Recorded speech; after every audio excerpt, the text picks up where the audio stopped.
ఉన్నారు. ఆ రీతిగానే మన మధ్య అటువంటి మన యొక్క మినిస్టర్ డైరెక్టర్ అటువంటి పాలయ్య గారికి, అలాగనే మన పెద్దలు ప్రెసిడెంట్ గారు యేసురత్నయ్య గారికి, కూడినటువంటి నాతోటి దైవ సేవకులందరికీ కూడా ప్రభు పేట వందనాలు తెలియజేస్తూ ఉన్నాను.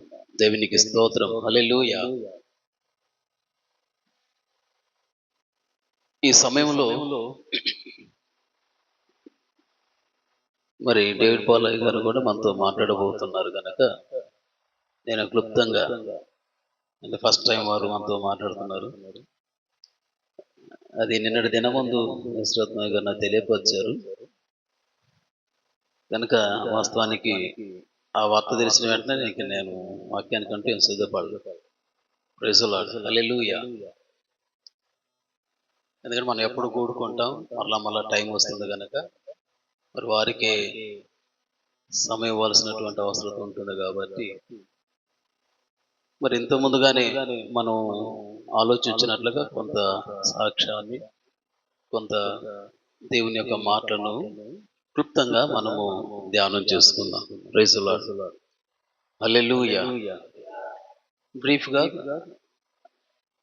షార్ట్లుగా దీనిలో కొంచెం క్లుప్తంగా దేవుని యొక్క సన్నిధిలో మరి నా యొక్క సాక్ష్యాన్ని కూడా మీతో పంచుకోవాలని ఆశపడుతూ ఉన్నాను. మరి నేను చూసినట్లయితే నామకార్థ క్రైస్తవ కుటుంబాన్ని కూడా చెప్పడానికి లేదు, కానీ విగ్రహారాధికులం కాదు, క్రైస్తవం కాదు. అది ఖమ్మం జిల్లా, తెలంగాణ స్టేట్. ఇప్పుడంటే అప్పుడంటే రాష్ట్రం కలిసింది. నేను సేవకు వచ్చిన కాలంలో తెలంగాణ స్టేట్, ఖమ్మం జిల్లా, చింతకాని మండలం, నాగులు వంశ.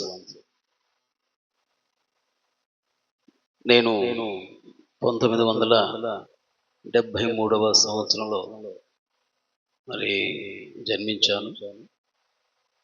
నా తల్లిదండ్రులు పేదలు, వ్యవసాయ కూలి పని చేసుకున్నటువంటి వారు. మా నాన్నగారు వాళ్ళు 21 మంది సంతానం, మా నాయనమ్మకి.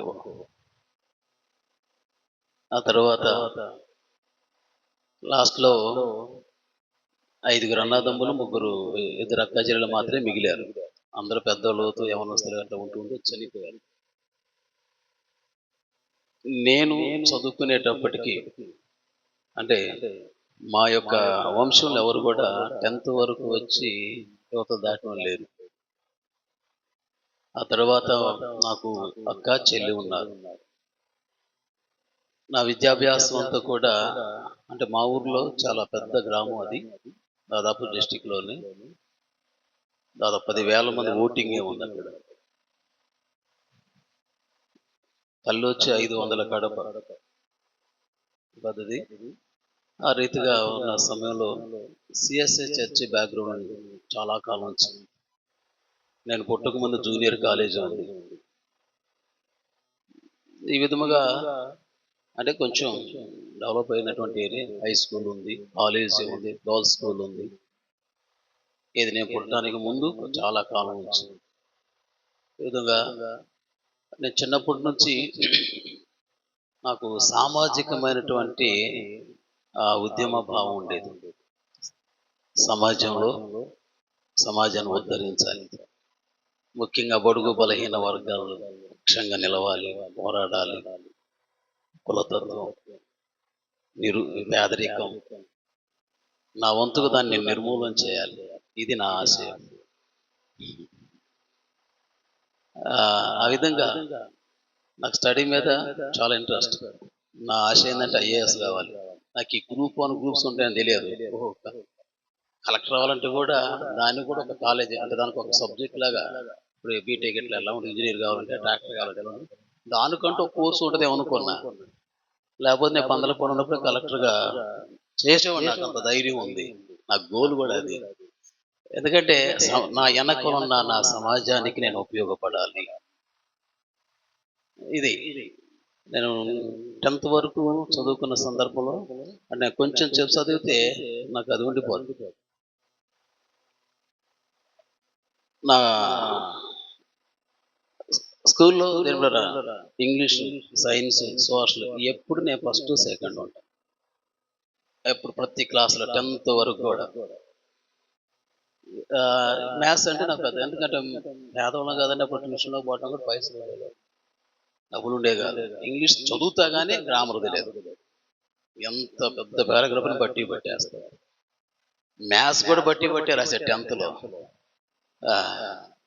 ఆ విధంగా సెవెంత్ క్లాస్‌లో ఫస్ట్ క్లాస్ పాస్ అయినప్పుడు సెవెంత్ పాస్ అవ్వటం అంటే మామూలు విషయం కాదు అప్పట్లో. ఒక గొప్ప ఘనత. ఇక తర్వాత 10థ్‌కొచ్చిన తర్వాత నాకు అప్పుడే డౌట్. 10థ్ ఫెయిల్ అవుతానో, పాస్ అవుతానో కానీ ముందుగానే ఏదైనా ఆల్టర్‌నేట్‌గా నేర్చుకోవాలని టైలరింగ్ కూడా నేర్చుకున్నా 9థ్ క్లాస్. దేవుని ఆ తర్వాత చిన్నప్పటి నుంచి నాకు సినిమా అంటే భలే పిచ్చి. కేవలం సీనియర్ ఎన్టీఆర్ ఉంటారు కదా! ఇక ఆయన సినిమాలంటే ఇక అంతే సంగతి. 10, 15 కిలోమీటర్లు నడిచిపోయేది సినిమా. విజయవాడ వరకు నా చిన్న వయసులో ఈయన చెప్తుందంటే 1982 అంటే 73. నా వయసు అంతప్పుడు 9 సంవత్సరాలే సినిమా క్యాన్వాస్ చేసేవాడిని. 82లో మా ఊర్లో సినిమా హాల్ ఉంది. ఆ టైంలో 9 ఏళ్ళప్పుడు క్యాన్వాస్ చేసేవాడిని ఊరంతా తిరిగి వృక్షాలు మైకి కొట్టుకొని. అప్పట్లోనే పేపర్ చదివేవాడిని. ప్రతిరోజు పేపర్ చదివేవాడిని. ప్రతిరోజు అందరికీ ఈ సామాజికమైనటువంటి మనం ఎట్లా మన పరిస్థితి మనం సమాజంలో అట్టడుగునున్నాం మనం పైకి లేవాలి. అలా ఉంటూ విజయవాడ వరకు ట్రైన్‌లో టికెట్ లేకుండా వచ్చేది 9 ఏళ్ల వయసులో. వన్స్ అపాన్ టైమ్ గుంటూరు కూడా వచ్చే సినిమాకు. అప్పుడు ఎంతండి 15 పైసలు సినిమా. టౌన్‌కొస్తే పావలా. ఐసులు అమ్మాను. మా డ్యాడీ వాళ్ళకి తెలియకుండా. మామిడికాయలు అమ్మాను. ఏది ఒక రూపాయి సాయంత్రానికి ఒక రూపాయి సంపాదిస్తే first show, second show cinema చూసాను. నడిచిపోవాలా. మళ్ళీ ఇంటికొచ్చేసరికి అర్ధరాత్రి అవుద్ది. డైలీ తన్నులు తినేది. ఎందుకంటే ఇంట్లోకి రానీయడు. మా నాన్న అసలు ఆడపిల్ల కంటే ఘోరంగా చూస్తాడు. ఎటు కదలనీయడు. నేను నైట్ 6 గంటలకు చనిపోయేది. నైట్ 1 గంటకు వచ్చేది. ఊర్లో ఒక చెట్టు ఉంటుంది అరుగుంటది. అక్కడ పడుకుంటే మధ్యలో తన్నేది. ఇంట్లో తెల్లారుజామున ఇంటి పైనుంచి గోడ మీద దూకేది. లోపల అన్నం తిని పుస్తకాలు తీసుకొని మళ్ళీ స్కూల్‌గా ఎగ్గొట్టేవాడిని కాదు. ఇది పరిస్థితి. ఆ విధంగా కొనసాగుతున్న సమయంలో నా చిన్న వయసులోనే ఒక టీమ్ తయారు చేశా. పిల్లల్ని అంతా 10 సంవత్సరాలు, 11 సంవత్సరాలు, 12 సంవత్సరాలు నా ఏజ్ వాళ్ళు ఏంది వరంగల్ వెళ్ళిపోదాం. వరంగల్ వెళ్ళిపోయి దారిలో ఉండి వచ్చి ధనవంతుడు వాడు చంపేద్దాం. ఆ డబ్బు తీసుకొద్దాం. పేదోళ్ళకు పంచాల. కులతత్వం పోవాలి. అగ్రవర్ణాల పిల్లల్ని తీసుకురావాలి. మన బడుగు వర్గం వాళ్ళకి పెళ్లిళ్ళు చేయాలి. నా గోల్ ఏంటంటే కులతత్వం పోవాలి, పేదరికం పోవాలి, తిరుగుబాటు చేయాలి. ఇది అది నా గోల్. అప్పుడు టీం తయారు చేసాం. మొత్తం బట్టలు సర్దుకొని ఒక నెల రోజులు ప్లాన్ గీసాం. నేనే అందుకని మా ఊరు పోయి నిక్సన్ అంటే వరంగల్ బ్యాచ్ అంటారు. వరంగల్ బ్యాచ్ అంటే అర్థం అయిపోదు పిల్లలప్పుడు. అంటే నా బ్రెయిన్‌లో అట్లా ఉండేది. అలా తయారు చేసి చివరికి ట్రైన్‌కి వెళ్దామని కొట్టేసరికి పల్లెలో వాళ్ళంతా రౌండ్ అప్ చేశారు అర్ధరాత్రి. ఎవరు పిల్లవాడు కనపట్ల మొత్తం 8 మంది టీం తయారు చేశారు. ఆ తర్వాత వీళ్ళు మొత్తానికి పట్టుకొని ట్రైన్ ఎక్కకముందే లాక్కొని వచ్చారు. ఊరంతా తిప్పి తిప్పి కొట్టాడు మా నాన్న. ప్రతి స్తంభం టైరు కర్రలు ఇరిగిపోయాయి. చదువుకుంటే ఇదిరా అని చెప్పి. ఇక ఆ విధంగా అది నా చైల్డ్ లైఫ్. ఇక ఆ తర్వాత 10థ్ క్లాసు నిర్మలారా మా స్కూల్‌లో సెకండ్ నేను. ఎందుకంటే నాకు ఇంగ్లీష్ రాదు కదా! అక్కడ 9 మార్కుల తేడాతో నాకంటే ముందు అది టాప్ అనమాట. ఎస్సీలో ఒకడు స్కూల్‌లో ఫస్ట్ వచ్చాడంటే రికార్డ్ అది. మా ఊర్లో నాకు గుడ్ నేమ్. ఇప్పుడెళ్ళినా ఎప్పుడెళ్ళినా. కమ్యూనిస్ట్ ఏరియా కదండీ! ఆ ఊరు ప్రెసిడెంట్ నన్ను చదివియాలనుకున్నాడు. మీ వాడిని నేను చదివిస్తా డబ్బు పెడతాను. మా ఊర్లో ఉన్న సైడ్ కాలువలు మొత్తానికి నేనే నీళ్లు పోసాను. నెలకు 300 అప్పుడు. ఊర్లో ఉన్న సైడ్ కాలువలు కట్టారు కదా! అప్పుడు కట్టినీళ్ళు. మా నాన్న నొప్పుకునేవాడు. మా అమ్మకి అప్పుడు ఆపరేషన్ చేయడానికి డబ్బులు లేవు. ఓవర్ బ్లీడింగ్ వల్ల. దాదాపు సంవత్సరం కాలం ఆ సైడ్ కాలువ కట్టినంత కాలం. కలుపుకు పోయా, కోతకు పోయా, కుప్పకు పోయా, మట్టి పని పోయా, బేదారి పని. నేను చేయని పని అంటూ లేదు. అప్పుడెంత రూ. 5 కూలి. ఇలా అన్ని జరిగిస్తూ ఉన్న సమయంలో మా అమ్మగారికి ఆపరేషన్ చేయించాం. అప్పట్లో 9,000 అయింది, తగ్గలేదు. నాకు చిన్నప్పటి నుంచి దేవుడు అంటే అస్సలు నమ్మకం లేదు. నమ్మకం అంటే దాని గురించి చెప్పిన వాళ్ళు లేడు. ఇలా స్కూల్ అప్పుడు పెద్దవాళ్ళు టీచర్స్ ఏం చెప్పేవారంటే వాళ్ళు ఒకటే చెప్పారు, ఒరే దేవుడు లేడు ఏం లేడు, అయితే మనుషులకు భయం కలగటానికి అదొక భూతం లాగా, అదొకటి అర్థం, ఒక భ్రమలాగా మనకి కనపరచదు, దాంట్లో ఏం లేదు. ఈయన ఇలా నా మైండ్ కూడా అదే ఫిక్స్ అయిన, దేవుడు లేడు. కాకపోతే అన్ని సంబరాలు గడిపోతాం. ఎందుకంటే అప్పుడు ఎంత జొన్న అన్నం, వారానికి ఒకసారి వరన్నం రైస్ తినేది. కాబట్టి అడిగిపోతే పాయసం పెడతారు, కొబ్బరికాయలు దొరుకుతాయి. ఇలా వాటి కోసం నెగితే మా వాళ్ళు డబ్బులు పడుతూ ఉంటే వాళ్ళ వెనకాల పోయేది. కాబట్టి స్ప్రే ఆ విధంగా వెళుతున్న కాలంలో చివరికి అంటే పూర్తిగా నేను ఏ రోజు కూడా ఒక్కరోజు కూడా అంటే నేను ఐటీకి వెళ్ళిన సందర్భంలోనే మారింది. ఒక్కనాడు కూడా నేను చర్చికి వెళ్ళలేదు. ఆ ప్రార్థన వాసనే తెలియదు. ఇప్పుడన్నా పల్లెల్లో పాపం పిల్లలు వస్తూ ఉంటారు, పోతూ ఉంటారు. ఆ పరిస్థితి కూడా ఏ రోజు నాకు రాలేదు. అలా ఉన్న సమయంలో 10th పాస్ అయ్యాను. పాస్ అయిన తర్వాత ఆయన ఏం చేశాడంటే, అప్పట్లోనే డిగ్రీ చదివితే ఉద్యోగాలు రావట్లేదని టాక్. అప్పట్లో అర్థమవుతుందా? 91లో నేను 10th అయిపోయాను. అప్పట్లోనే జాబ్ రాలేదని ఆ ప్రెసిడెంట్ గారు ఏం చేశారు, డిగ్రీలు ఏమవుతూ అయితే నాకు నేను చెప్పి ఐఏఎస్ అవ్వాలని. ఖమ్మం టౌన్లో సిద్ధార్థ సైన్స్ కాలేజ్, అదొక్కటే ప్రైవేట్ కాలేజ్. మా డాడీతో చెప్పా, నన్ను నేను బాగా చదువుకోవాలి కాబట్టి నన్ను ప్రైవేట్ కాలేజ్ అప్పుడు నిలబెట్టి కొట్టేది పిల్లల్ని, కాబట్టి నేను అదే కావాలని కోరుకున్నా. కాలేజీకి ముందుగానే టోటల్ టెస్ట్ పేపర్లు మొత్తం కొనుక్కున్నా. కాలేజీకి ముందుగానే చదవటం ప్రారంభించి, నేను అంటే ఇంగ్లీష్ రాకపోయినా తెలుగులోనే కొట్టవచ్చు అని చెప్పారు కలెక్టర్. అంటే నేను స్టేట్కి వెళ్తా, గోలు జిల్లా కన్నా వస్తా, జిల్లాకి కనీసం ఒక కాలేజీలో టాప్ లెవెల్ వస్తా కదా, నేను ఎందుకు కొట్టలేను, కాబట్టి చదవాలి ముందని బుక్స్ ముందే కొనుక్కున్నా. టెస్ట్ పేపర్లు ఇప్పుడు గైడ్స్ ఇప్పుడు పోయిన అనుకున్నా, అది లేదు. టెస్ట్ పేపర్లు గైడ్లు ఉన్నాయి, చదువుతా ఉన్నా. విశేషం ఏం తెలుసు సార్, 10th వరకు నేను సినిమాకి వెళ్ళిన రోజు లేదు.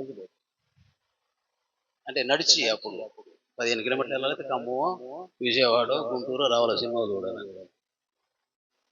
ఒకటే పెట్టుకున్నాను. ఖమ్మం టౌన్కి వెళ్తే దాదాపు అప్పటికే 10 థియేటర్లు ఉన్నాయి. ఒక్కరోజు కూడా నేను సినిమాకు వెళ్ళాలి. ఇక్కడ పట్టుదల చదవాలా, గొప్పవాడిని అవ్వాలా, నా వెనకాల సమాజాన్ని ఏదో ఉద్ధరించాలా. ప్రైజులా ఆ రకంగా ముందుకు సాగుతున్న టైంలో అనుకోకుండా ఈ ప్రెసిడెంట్ గారు ఏం చేశారు, ప్రెసిడెంట్ ఆ ఊరికి కమ్యూనిస్టు స్వామి అప్పారావు అని. అయితే మా నాన్న పేరు తిరుపయ్య, మా అమ్మ పేరు తులసిమ్మ, మా అక్క పేరు రాణి, మా చెల్లి పేరు రామక్క. వాళ్ళిద్దరూ చదువుకోలేదు, నన్ను ఒక్కనే చదివించింది. ఆయన అన్నాడు, తిరుపయ్య మీ వాడు మంచి తెలియకల్లోడు, వాడు తొందరగా జాబ్ రావాలంటే ఈ డిగ్రీలు ఇవ్వద్దు, వాడిని పాలిటెక్నిక్ పంపిద్దాం. అప్పుడు ఆంధ్రప్రదేశ్ మొత్తం స్టేట్ మొత్తం ఒకటే గవర్నమెంట్ కాలేజ్ కొత్తగూడెం పాలిటెక్నిక్. ఇప్పుడంతే పుట్లగా వచ్చేసి ఆయన చెప్పేసరికి మా నాన్న ఒప్పుకున్నాడు. ఆ రోజు ట్రైన్కి వెళ్తాను, ఉదయం ఇంటర్వ్యూ ఉంది. ఈ ట్రైన్కి వెళ్ళటంలో లేట్ అయిపోయింది, పాసింజర్ కదా. పాలిటెక్నిక్ కాస్త అందుకోలేకపోయే టయానికి ఇంటర్వ్యూకి. పక్కనే ఐటీఐ కాలేజ్, ఫెన్సింగ్ అడ్డం. సరే ఐటీ మనం పాలిటెక్నిక్ అట్లా చేయని కాలేకపోయాం, ఐటీఐకి వెళ్దామని చెప్పి ఐటీఐకి తీసుకెళ్లారు. ఆయన ఏం చేసి ఇన్స్ట్రుమెంట్ మెకానిక్లో చేర్చాడు, ఏది సైంటిస్టే కాదు. నాకు ఇంగ్లీష్ రాదన్న సంగతి ఆయనకి తెలియదు. తెలుగు కూడా తెలుసు కానీ ఇంగ్లీష్లో డల్ అనే సంగతి ఆయన తెలియదు. అడిగి నాకు కరెంటు ఈ అదంతా పీటర్ అంటూ ఉంటారు, క్లాస్ ఇదంతా మాస్ క్లాస్ కాదంటాడు. నాకు ఈ అర్థం కాదు. రఫ్గా ఎంత వర్క్ ఏం చేస్తా, ఏ పని అది ఎంత కష్టం చేసేస్తా, వేరేగా నాకు అర్థం కాదు. సరే అక్కడికి వెళ్తే 2 నెలలు కోసం నా మైండ్ అసలు అర్థం కాదు, నాకు అర్థం కాదు. అక్కడ నుంచి అప్పుడే టీవీలు వచ్చినాయి. టీవీల మీద మా బాబాయ్ ఒకడు బిల్డింగ్ కట్టాడు మా ఊర్లో, అతను డిగ్రీ చేసి ఆ పని చేస్తాడు. కాబట్టి రేడియో అండ్ టీవీ మెకానిక్, అది కూడా కోర్సు ఐటీఐలో. అది అసలు ఏం అర్థం కాదు, అప్పుడు చేశాను. నాకు అసలు ఇంగ్లీష్ సంబంధించింది వద్దు, ఏదైనా కొంచెం ఏముంది దాంట్లో, గిట్టర్ ఇనుప రాడ్లు ఫ్రేమ్ ఇస్తారు, కోసేయాలి. రోజుకొక రాడ్ నేను పుస్తకాన్ని రియలైజ్ చేశా.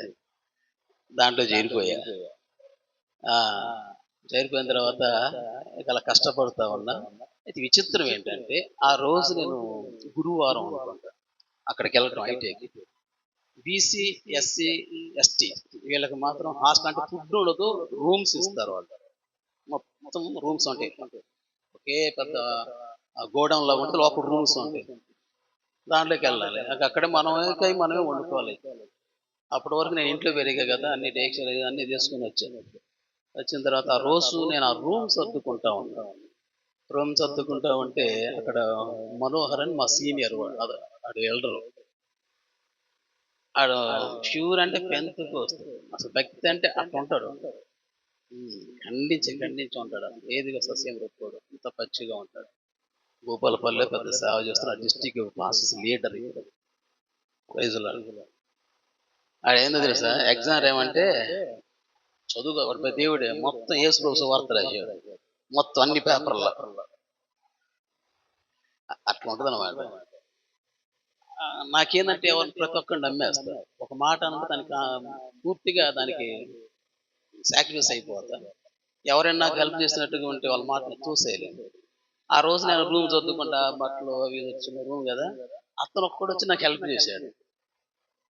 నాకు మొహమాటం ఎక్కువ అనమాట. ఏదైనా ఒక మాట మనసులో మంచిగా ఉంటే ఇక మొహమాటం అంతగానే వెళ్ళిపోతా.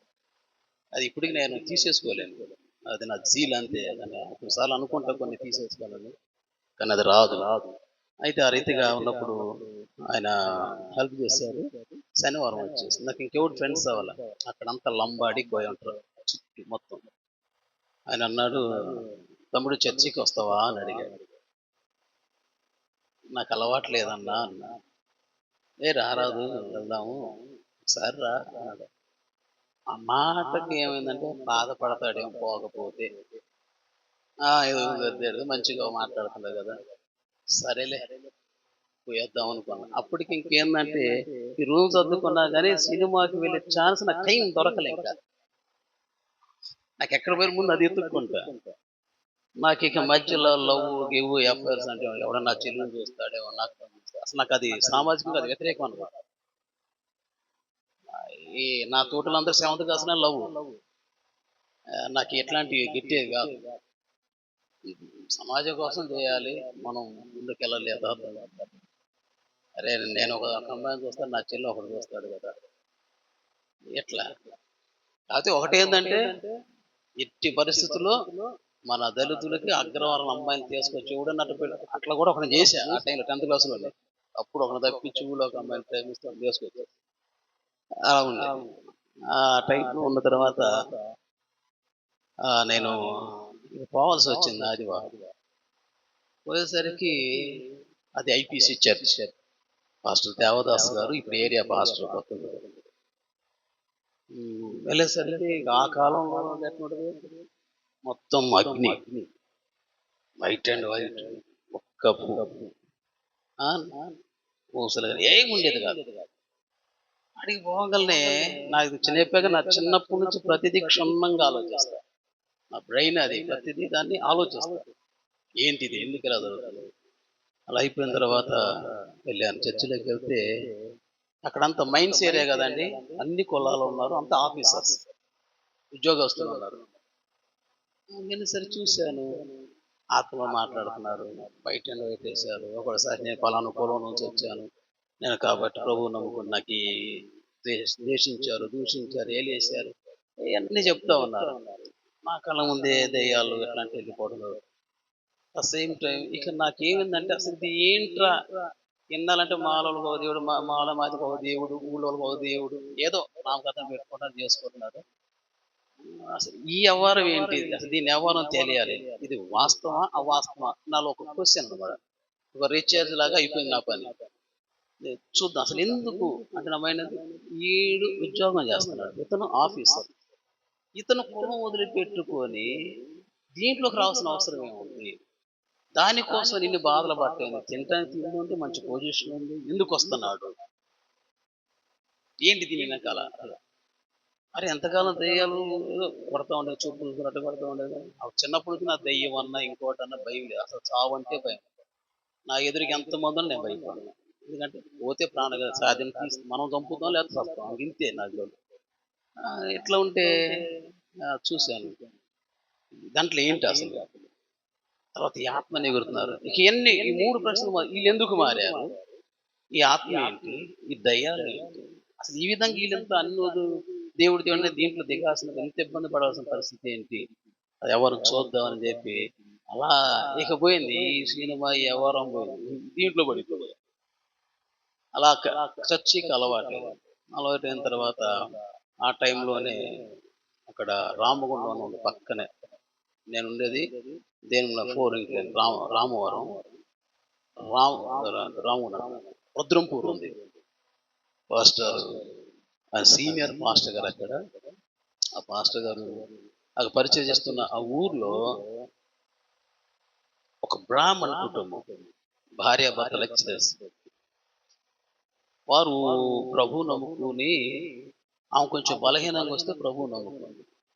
అలా అలా అలా ఆ ఒక్క ఫ్యామిలీ ఒక శివాలయం కట్టించారు. దేవుడు ఆమె భర్తలోనికి ఆత్మ ద్వారా వచ్చేసి అంటే పూర్తిగా మంచంలో పక్షవాతంలోకి చావుబోతు కొరకుతున్న వాళ్ళని ఇద్దరిని కూడా ప్రభువు లేపాడు.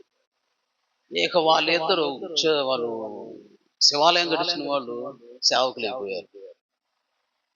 ఇక వాళ్ళిద్దరితో నేను ఎప్పుడు వాళ్ళతో ప్రయాణం చేసేవాడిని. ఇక అద్భుతాలు ఎక్కడ పోయినా ఇంకొక ఆయన ఆనంద్ అని బాంబేలో డాన్స్ మాస్టర్ కొన్ని సినిమాలు నటించాడు. జాన్ జోసెఫ్ గారు ఇప్పుడు భగవాన్ దాస్ గారి కూతుర్ని క్షమించారు, భగవాన్ దాస్ గారికి వాళ్ళ కుమారునికి వాళ్ళ కూతుర్ని ఇచ్చింది జాన్ జోసెఫ్ గారు అని. ఆయనకి వివేచన వరం, స్వస్థత వరం. అక్కడ ఈ అద్భుతాలను చూస్తున్నాను.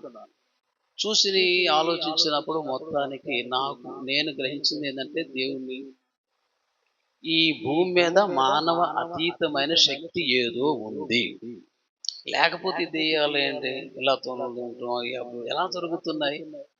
రెండోది ఇతను మారాడు అని అంటే ఒక కారణం ఉంటుంది. పిచ్చోళ్ళు ఏం కాదు కదా వాళ్ళు అమాయకులు ఏం కాదు, బాగా చదువుకున్న వాళ్ళు మంచి కులాలు ఉన్నారు. ఎందుకు రావాలి వీళ్ళు? నేను ఇలా ఆలోచించినప్పుడు ఒకటి వాళ్ళ యొక్క సాక్ష్యము, రెండవది ఇది జరుగుతున్న అద్భుతాలు.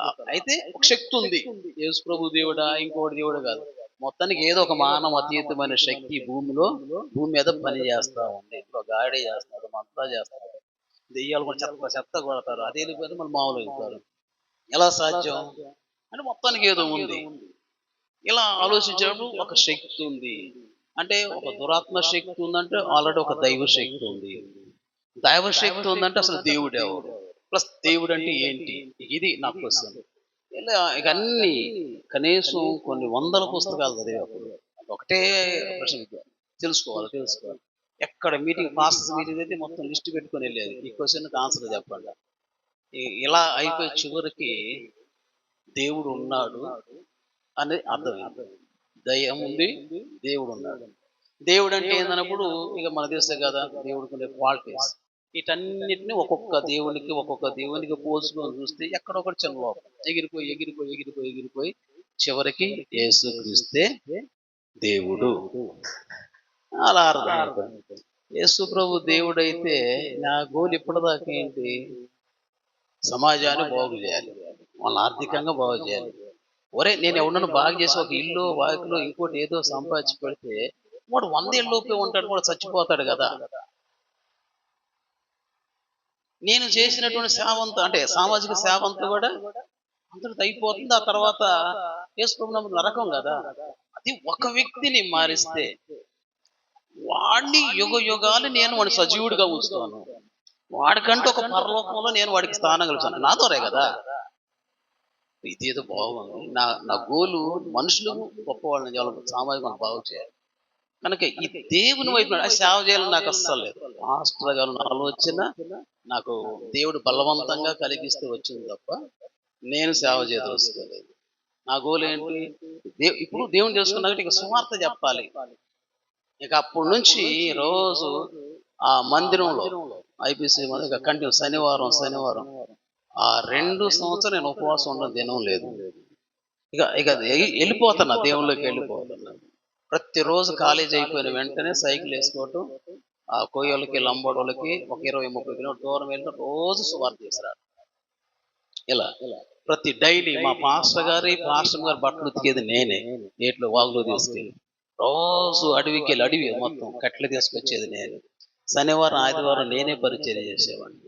వాడు వచ్చినా రాకపోయినా కంపల్సరిగా ఇది ఇలా సాగుతున్న టైంలో ఇక నేను చెప్పా కదా, మా అమ్మగారికి బాగలేదు.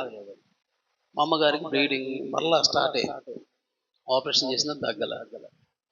నా మైండ్లో క్వశ్చన్ ఏర్పడింది, నిజంగా ఏదో విశ్లేషిస్తే నువ్వు ఉన్నావని అర్థమైంది.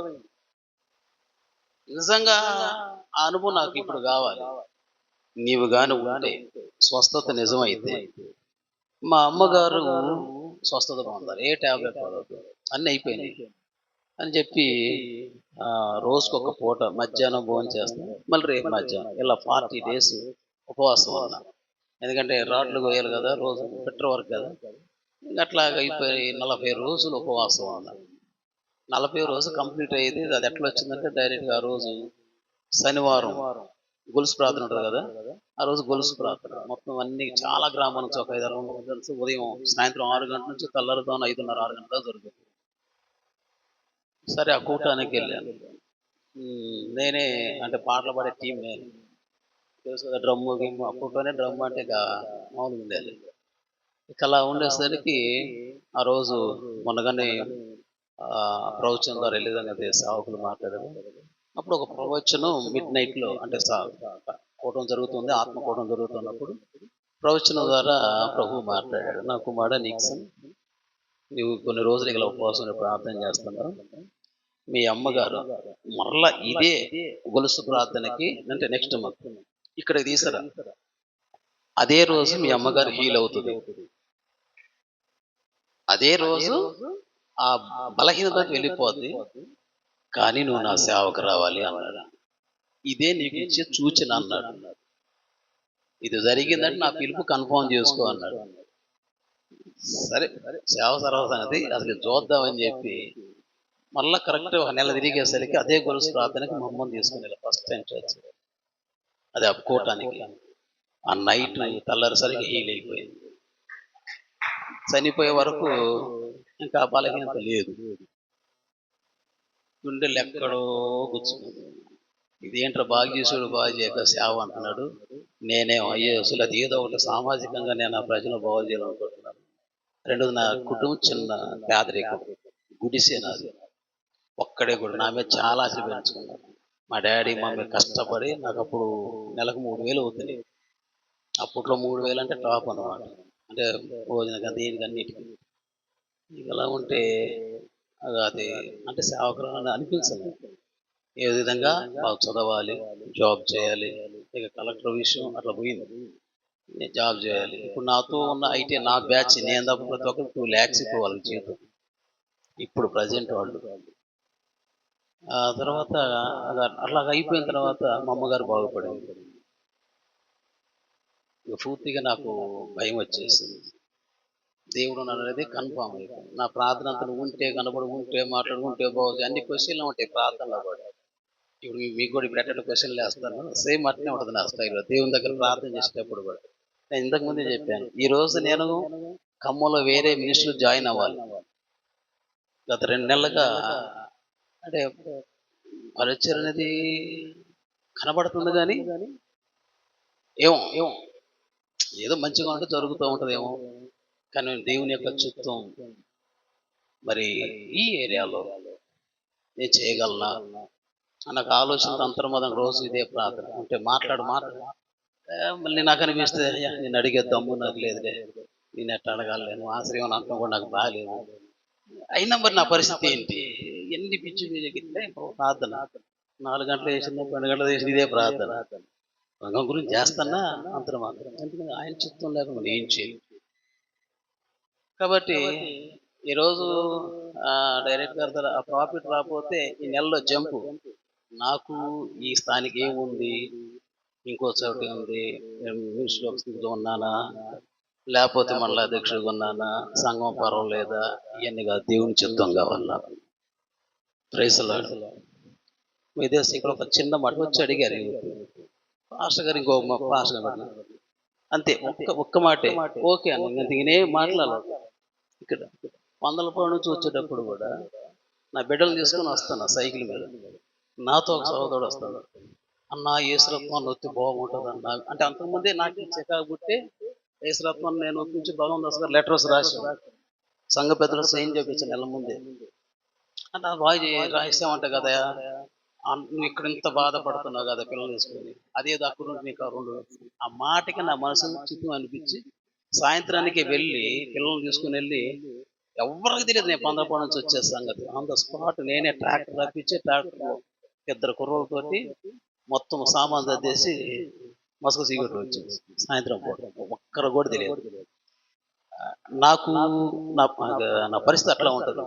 ఏదైనా దాని గురించి పోరాటం, ఎలా చేయాలి, ఇది చేయాలి. మనల్ని పిలిచింది దేవుడు, చేసేది దేవుని పని ఉంటే ఆయన చేయాలి. మనం ఇది ఇష్టానుసారం చేసేది ఏముంటుంది దాంట్లో. సరే, ఆ విధంగా ఉన్నప్పుడు నేను మా అమ్మగారు బాగుపడిన తర్వాత వెంటనే 92 మార్చి 2 1992 ఐపీసీ కన్వెన్షన్లో, అంటే ముందు నేను ఒక రేపే చనిపోతున్న పరిస్థితి ఏంటి, ఈ క్షణం చనిపోతే నరకం వెళ్తా కదా, ముందు నేను రక్షణ పొందాలి, తర్వాత లైఫ్ ఎట్లుంటుంది బాప్తిసం పొందే 92లో కన్వెన్షన్లో. ఇంకా తర్వాత ఎగ్జామ్ దగ్గరకు వచ్చేసింది. మీకు తెలుసు కదా, అయితే 2 సంవత్సరాలకు ఒక్కసారి ఎగ్జామ్ జరుగుతుంది. ఫైనల్ ఎగ్జామ్ జూలైలో వస్తుంది. చూస్తే బైబిల్ కాలేజ్ ఎప్పుడు స్టార్ట్ అవుతాయి, జూన్లో స్టార్ట్ అవ్వాలి, ఒక్క నెల ముందు. నా మైండ్లో ఒకవైపు ఏముంది, మా అమ్మ బాగుపడింది, దేవుడు మాట్లాడాడు, ఇది బాగా పీడిస్తా ఉంది. వెంటనే 10 days ఉపవాసం ఉన్నాయి. ఇక ఎగ్జామ్ దగ్గరకు వస్తాను. 10 రోజులు ఉపవాసం ఉన్న తర్వాత ప్రభు మరలా ప్రవచనం ద్వారా మాట్లాడాను. నేను ఒకసారి మాట్లాడాను, ఒకసారి నీ అమ్మగారిని బాగు చేశాను, ఇది నా చిత్తం అని చెప్పిన తర్వాత నువ్వు ఇంకా ఆలోచిస్తున్నావంటే, ఒకవేళ నువ్వు లోకంలో ఉంటే నువ్వు చాలా భయంకర వ్యక్తి అవుతావు. ఆ తర్వాత నువ్వు ఆ భయంకర స్థితిలో నశించిపోతుంది. నేను చెప్తున్నా కదా, అదంతా చంపుకుంటూ పోవాలా, అందరం బాగు చేయాలి ఉన్నంతలో. ఈ ఆలోచించను, నేను నిన్ను ఎన్నుకున్నాను, నువ్వు నా సేవకు వచ్చాను. వెంటనే పెట్టేకి సర్దేసింది. ఎగ్జామ్ ఇంకొక నెల రోజులు ఉంది. ఇంటికి వచ్చేసరికి ఏంట్రా వచ్చి, అప్పుడు బాప్తిసం పొందేందుకే తిట్టారు ఇంట్లో అందరూ. ఈడాడ ప్రార్థన ఎందుకంటే చదువు మరిచిపోయాడు అని. కానీ అప్పుడు కూడా కాలేజీలో తప్పకుండా ఫస్ట్గా సెకండ్ ఉండేది. చదువు ఏ రోజు నేను నిర్లక్ష్యం చేయను. ఇంకా ఉన్న తర్వాత పిల్లరా అక్కడి నుంచి నేను ఇంటికి వచ్చాను. ఇంటికాడని అని చెప్పి, ఏంటంటే వచ్చామంటే, దేవుడు నన్ను పిలిచాడు, చదువు వదిలేవన్నాడు, సేవకి వెళ్ళాలి, నేను బైబిల్ కాలేజీకి వెళ్ళాలి. ఇక ఊరంతా అంటే ఆ పల్లె అందరూ వచ్చారు, ఏంటి ఈ పిల్లడు ఎట్ట అయిపోయాడు, అంత మంచివాడు బుద్ధిపడ్డాడు, వీడికి ఏం పిచ్చి పట్టింది, జోరేసుకున్నాడు తినేదానికి, ఇదేంట్రా అని చెప్పి అందరూ వచ్చి తిట్టారు. మా నాన్న కొట్టాడు. అసలు మా అమ్మ వచ్చి కాళ్ళ మీద పడింది, మా అక్క వచ్చి కాళ్ళ మీద పడింది, ఒరే నీ మీద ఆశలు పెట్టుకున్నావు, ఎంత చదువుకున్నావు, మా వంశంలో ఒక్కడే కొంచెం బాగున్నావు, చదువుకుంటా అని చెప్పి ఏడ్చారు. నీకు మంచి ఉద్యోగం వస్తుందంటే నేను అప్పుడే చెప్పాను, నాకు పరలోకంలో ఉంది, నాకు అంతా అక్కడే ఉంది. ఇదే మాట నా నోటి ఇంకేం లేదు, నేను వెళ్ళాల్సింది. ఇక నా కొడుకు కాదనుకుంటా, నువ్వు అసలు ఇంట్లోనికి రావద్దు అని చెప్పి ఇంట్లో నుంచి వెళ్ళగొట్టాడు. ఇక అటు నుంచి అంటే పెట్టి తీసుకొని బయలు కాలేజీకి వెళ్ళిపోయిన ఒక సంవత్సరానికి మా అమ్మ దిగిపోయింది. ఒక 6 నెలలు 8 దాటిన అప్పుడు మా నాన్నను చూడటానికి వచ్చారు. ఆ బైబిల్ కాలేజీకి వెళ్ళేటప్పుడు మేము 5గురు, కొత్తగా నేనున్న ఐపీసీ చర్చిలో ఫస్ట్ సేవకు వచ్చింది నేనే ఆ చర్చిలో. ఎందుకంటే అప్పుడు సేవకు రావాలంటే సంఘంలో సాక్ష్యం ఉండాలి, ఏరియా మాస్టర్ సేవకుడు అప్లికేషన్లో ఫిలప్ చేయాలి తప్పకుండా, లేకపోతే చేర్చుకో. కనీసం వాడు పాట పాడాలంటే ఐపీసీ చర్చిలో పరిశుద్ధాత్మకుని డ్రమ్ము కొట్టాలి, స్టేజ్ ఎక్కాలి. అది నేను అలాగ అయిపోయిన తర్వాత మాకాడ ఏం లేవు, బట్టలు లేవు, ఏం లేవు. ప్రార్థన చేస్తుంది. ఒక వార్డెన్ ఉంది పాల్వంచలో, విశ్వాసి, అక్కడ చర్చ అయిపోయింది. దేవుడు ఆమెతో మాట్లాడాడంట. నా కుమారుడు కాలేజీకి వెళ్తాడు, అతనికి కావాల్సిన బట్టలు అన్ని ఏమి కావాలో మొత్తం నువ్వే ఇచ్చేయమంట. ఆ నేరుగా చర్చిలోకి వచ్చి ఇక్కడ ఫలానా ఫలానా దేవుడు వీళ్ళకి ఇవ్వమన్నాడని చెప్పి పెట్టెలు, దుప్పట్లు, 4-5 డ్రస్సులు, ప్లేటు, గ్లాసు, వగేరా పచ్చలు మొత్తం జరిగింది. ఇక మేము ప్రార్థన చేస్తే ప్రతి నెల మాకేం కాదు ఎవరో ఒకరు పంపించేవాళ్ళు. అలా బైబిల్ కాలేజీలోకి చేరడం జరిగింది. చేరిన తర్వాత బైబిల్ కాలేజ్ అంటే పరలోకం అనుకున్నా. నాకెందుకంటే క్రైస్తవత్వంలో కూడా ఒడుగుదుడుకులు ఉంటాయి, పడిపోవటాలు ఉంటాయి, అంత వ్యవహారాలు ఉంటాయి, దీంట్లో కూడా పొలిటికల్ ఉంటాయి, రాజకీయాలు, కుట్ర కుతంత్రం తెలియదు. ఓహో, అప్పుడు అంటే తెలియదు కదా, ఏమవుతుంది, నో ప్రాబ్లం, సాక్ష్యం అయ్యా, వాస్తవం కదా అని చెప్పేది అనిపించేసి అక్కడ పోయి చూస్తే ఈ వచ్చిన ఎక్కువ మంది పాస్టర్ పిల్లలే ఉంటారు. అక్కడ భయంకరమైన రాజకీయం. వాడు ఆడ దుప్పటేస్తే ఇంకెవడు ఆడ కూర్చోకూడదు. వాడు ఆ ఫ్యాన్ కింద పడుకుంటే ఆ ఫ్యాన్ దగ్గర ఇంకెవడు రాకూడదు, వాడే రావు. అప్పుడు ఇక ఈ ఏలూరు బ్యాచ్ అయితే మరీ ఘోరం. ఇక వాళ్ళు ఎదిరించే వాళ్ళు లేరు. వడ్డిస్తుంటే కనీసం కూర జూనియర్ కాడి నుంచి రాకూడదు, ముందు సీనియర్ తిన్నాకేయాలి. పండవైనా, కూరైనా, కూర్చునే కాడైనా, నిల్చునే కాడ, పడుకునే కాడ. నేను ఎట్లాంటి వాడిని, నాదంతా సామాజం, వాడు ఎవడైనా. ఇక అక్కడ పోయినాక మనం చొప్పులు ఎక్కడే వద్దండి అక్కడే దుప్పటేసారు. తట్టుకోలేకపోయా. వచ్చాడు, తీయన్న, నిజంగా ధైర్యం ఉంటే తీయన్న, ఈరోడు మొండోలాగా ఉండవు, మేము మనిషిని లెక్క చేయాలి కావాలన్న బౌద్ధం కలిసరికి. ఆ రోజు నుంచి బైబిల్ కల ఫస్ట్ టైం అక్కడ నుంచి మారిపోయింది. ఎవడైనా పడుకోవచ్చు, వడ్డించే కాడ వేయాల, అయిపోతే ఇసురు కొట్టే ప్లేట్ని. జూనియర్ మన దేవుని పెట్టడం కదా, ఇక్కడ తినే కాడ సావుకులు అంటే పెద్దవాళ్ళు ఉంటారు, చిన్న తినే కాడ కూడా అరే ఇదేంటి, వాళ్ళే చేయాలి, వాళ్ళే వడ్డించాలి, వాళ్ళే లీడర్షిప్ చేయాలి, వాళ్ళే వడ్డించాలి. ఆ సంవత్సరం 2 సంవత్సరాలు అంతే వాళ్ళకి వీళ్ళకి ఇవ్వరు. ఇవన్నీ చేంజ్, అన్నీ మారిపోయినాయి. బైబిల్ కాలేజీలో కూడా మా కొత్తగూడ నుంచి 5గురు వెళ్ళాం. ఆ 2 సంవత్సరాలు స్టడీలో మేమే ఫస్ట్, పరిచర్యలు మేమే ఫస్ట్, పనిలో అర్థమవుతుంది. అది ఎంత అర్ధరాత్రి అయినా. ఆ రోజు మీకు తెలుసు ఐపీసీ పొలంలో నేను ఒక్కడే వెళ్ళేది కావులకి. ఇవుడు వెళ్ళేవాడు దయ్యం, దెయ్యాలు తిరుగుతుంటే పోయి ఫస్ట్ బిల్డింగ్ ఉంది కదండి, ఎంట్రన్స్ గేట్ కాడ పంది నైట్ అంతా నేను పడుకున్నా. వేయాలంటే మనకి భయం లేదుగా, దేవుని పెట్టలేం కదా, రమ్మని చూస్తా అంటే ఇంకంతే. ఎట్లా పిలుచుకుంటూ పోయేది సేగడ్లో, ఉన్నావా రా నా ఎదురుగా. జరిగిపోయింది. ఒక టైంలో దేవుడు అంటే నాకు ఇప్పుడు ఈ రోజు కూడా నేను టిఫన్ చేయను, టిఫన్ చేయను. అప్పుడు కూడా అంతే. ఆ 2 సంవత్సరాలు బైబిల్ కాదు కూడా వస్తే భోజనం రావాలైతే వస్తుంటా. అప్పుడు విచిత్రం ఏంటంటే అక్కడ వంటకు వచ్చిన భగవందాస్ గారు బామతి, అక్క కమ్మూజలే, అక్క అంటే కొత్తగూడెం పరిచయం. కాబట్టి నేను స్వతంత్రంగా వెళ్ళి భోజనం అయిన వెంటనే అని టిఫిన్ తిన్నా కానీ తీసుకొచ్చుకొని తింటా ఉండే, ఎవడికి నాగలేదు వాడికి పెట్టేది. ఒకరోజు ఏం జరిగిందంటే మొత్తం పొలం నుంచి ధాన్యం వచ్చింది, లారీ ట్రక్ వచ్చేసింది, దించాలి. ఇప్పుడు ఇక్కడ ఉండే డేవిడ్ రాజు నన్ను ఎవరేం పట్ల సేవ చేస్తాడా, వేసుకోదు మా కంత్రి వాళ్ళు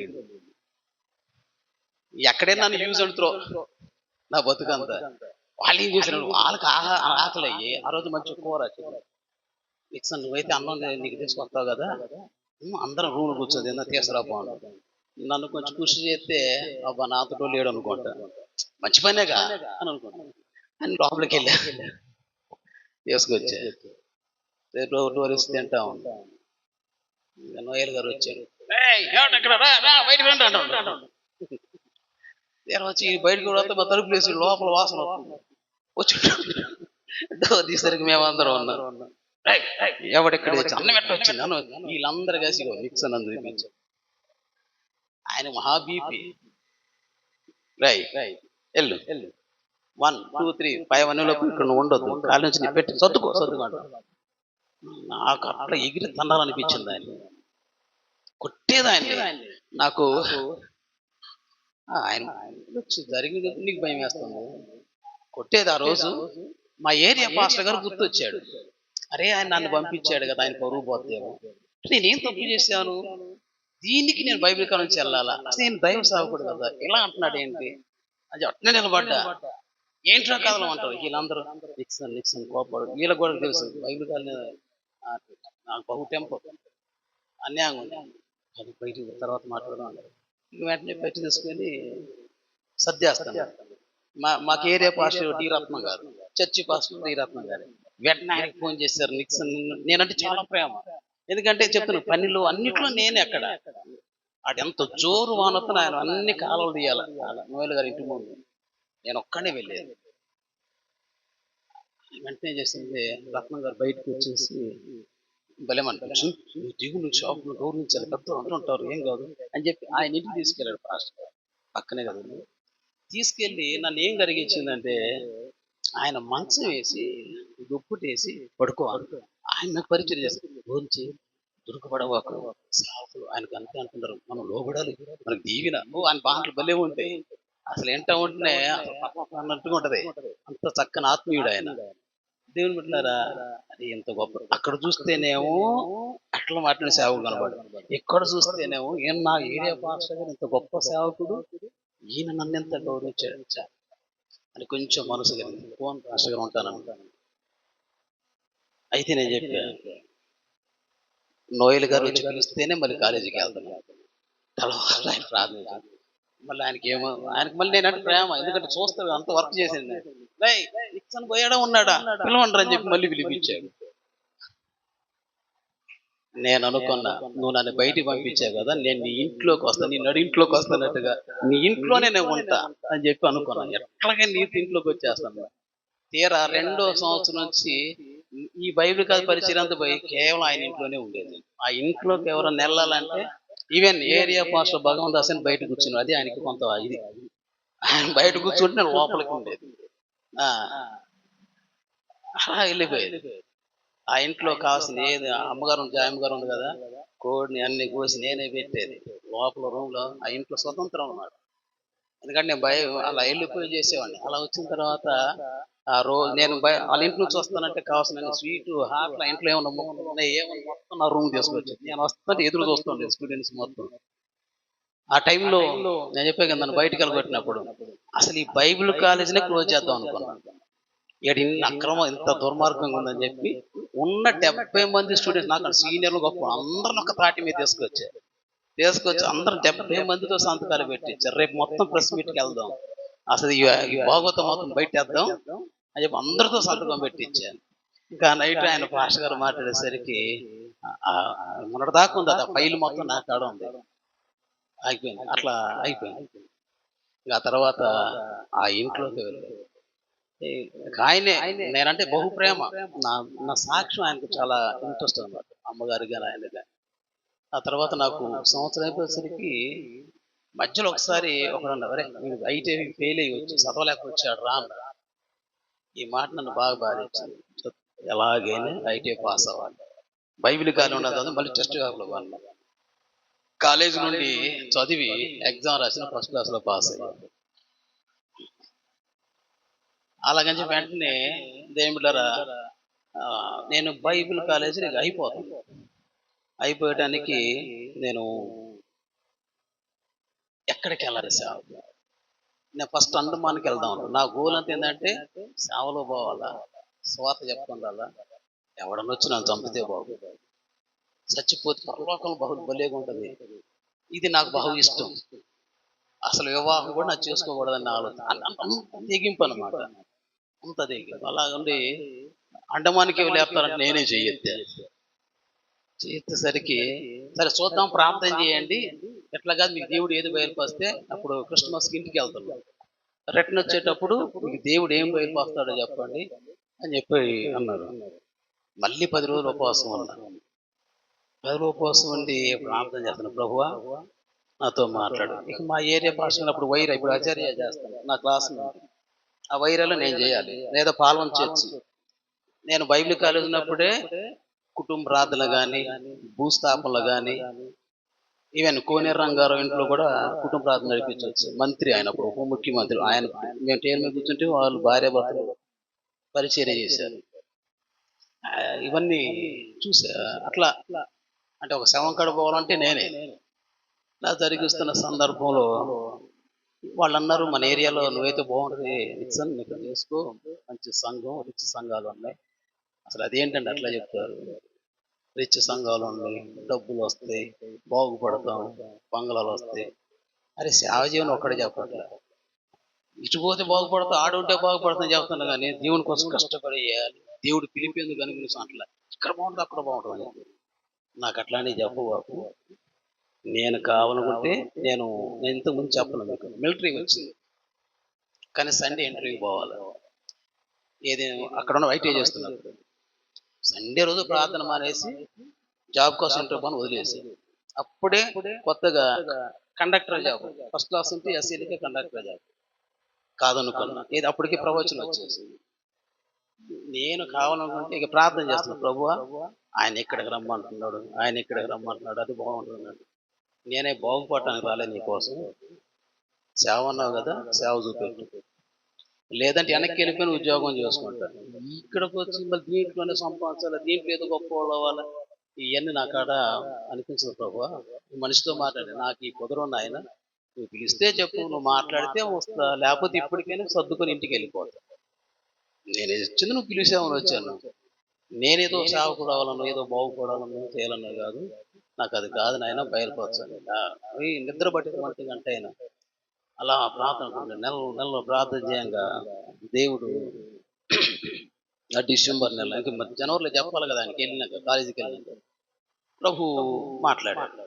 స్వరం డైరెక్టర్ స్వరం, నా కుమారుడు నిక్సన్, నీవు ఎన్నికపాడు ఒంగోలు, నువ్వు అక్కడికి వెళ్ళాలి. అసలు ఆ స్వరం ఏంటంటే అదొక ఆనందం. డైరెక్ట్ దేవుని స్వరం ఏంటంటే ఆ సంతోషం పట్టలేకపోయా. ప్రభా మళ్ళీ ఒకసారి మాట్లాడాలి. ఇట్లానే మా ఇద్దరి మధ్య డిస్కస్ జరుగుతుంది రూమ్ లో, ఫస్ట్ ఫ్లోర్ లో, ఫస్ట్ ఫ్లోర్ టీచర్స్ ఉండే స్థాయి. ఆ ఫస్ట్ రూమ్ లోనే ఉంది. ప్రభు మాట్లాడాలి. నేను రాసుకుంటే బాగుండేది. ఆ సంతోషం ఉబ్బి తగ్గిపోయి అప్పుడు బెడ్ ఎక్కి పడుకున్నాను.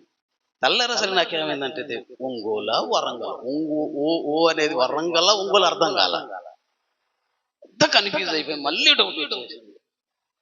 మళ్ళీ 10 రోజులు ఉపవాసం అన్నా.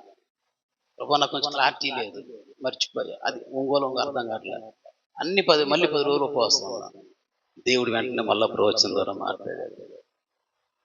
ఒంగోలు జిల్లా పడమట దిక్కు బస్ స్టాండ్ నుంచి ఆ ఊరికి 21 కిలోమీటర్ ఉంటుంది.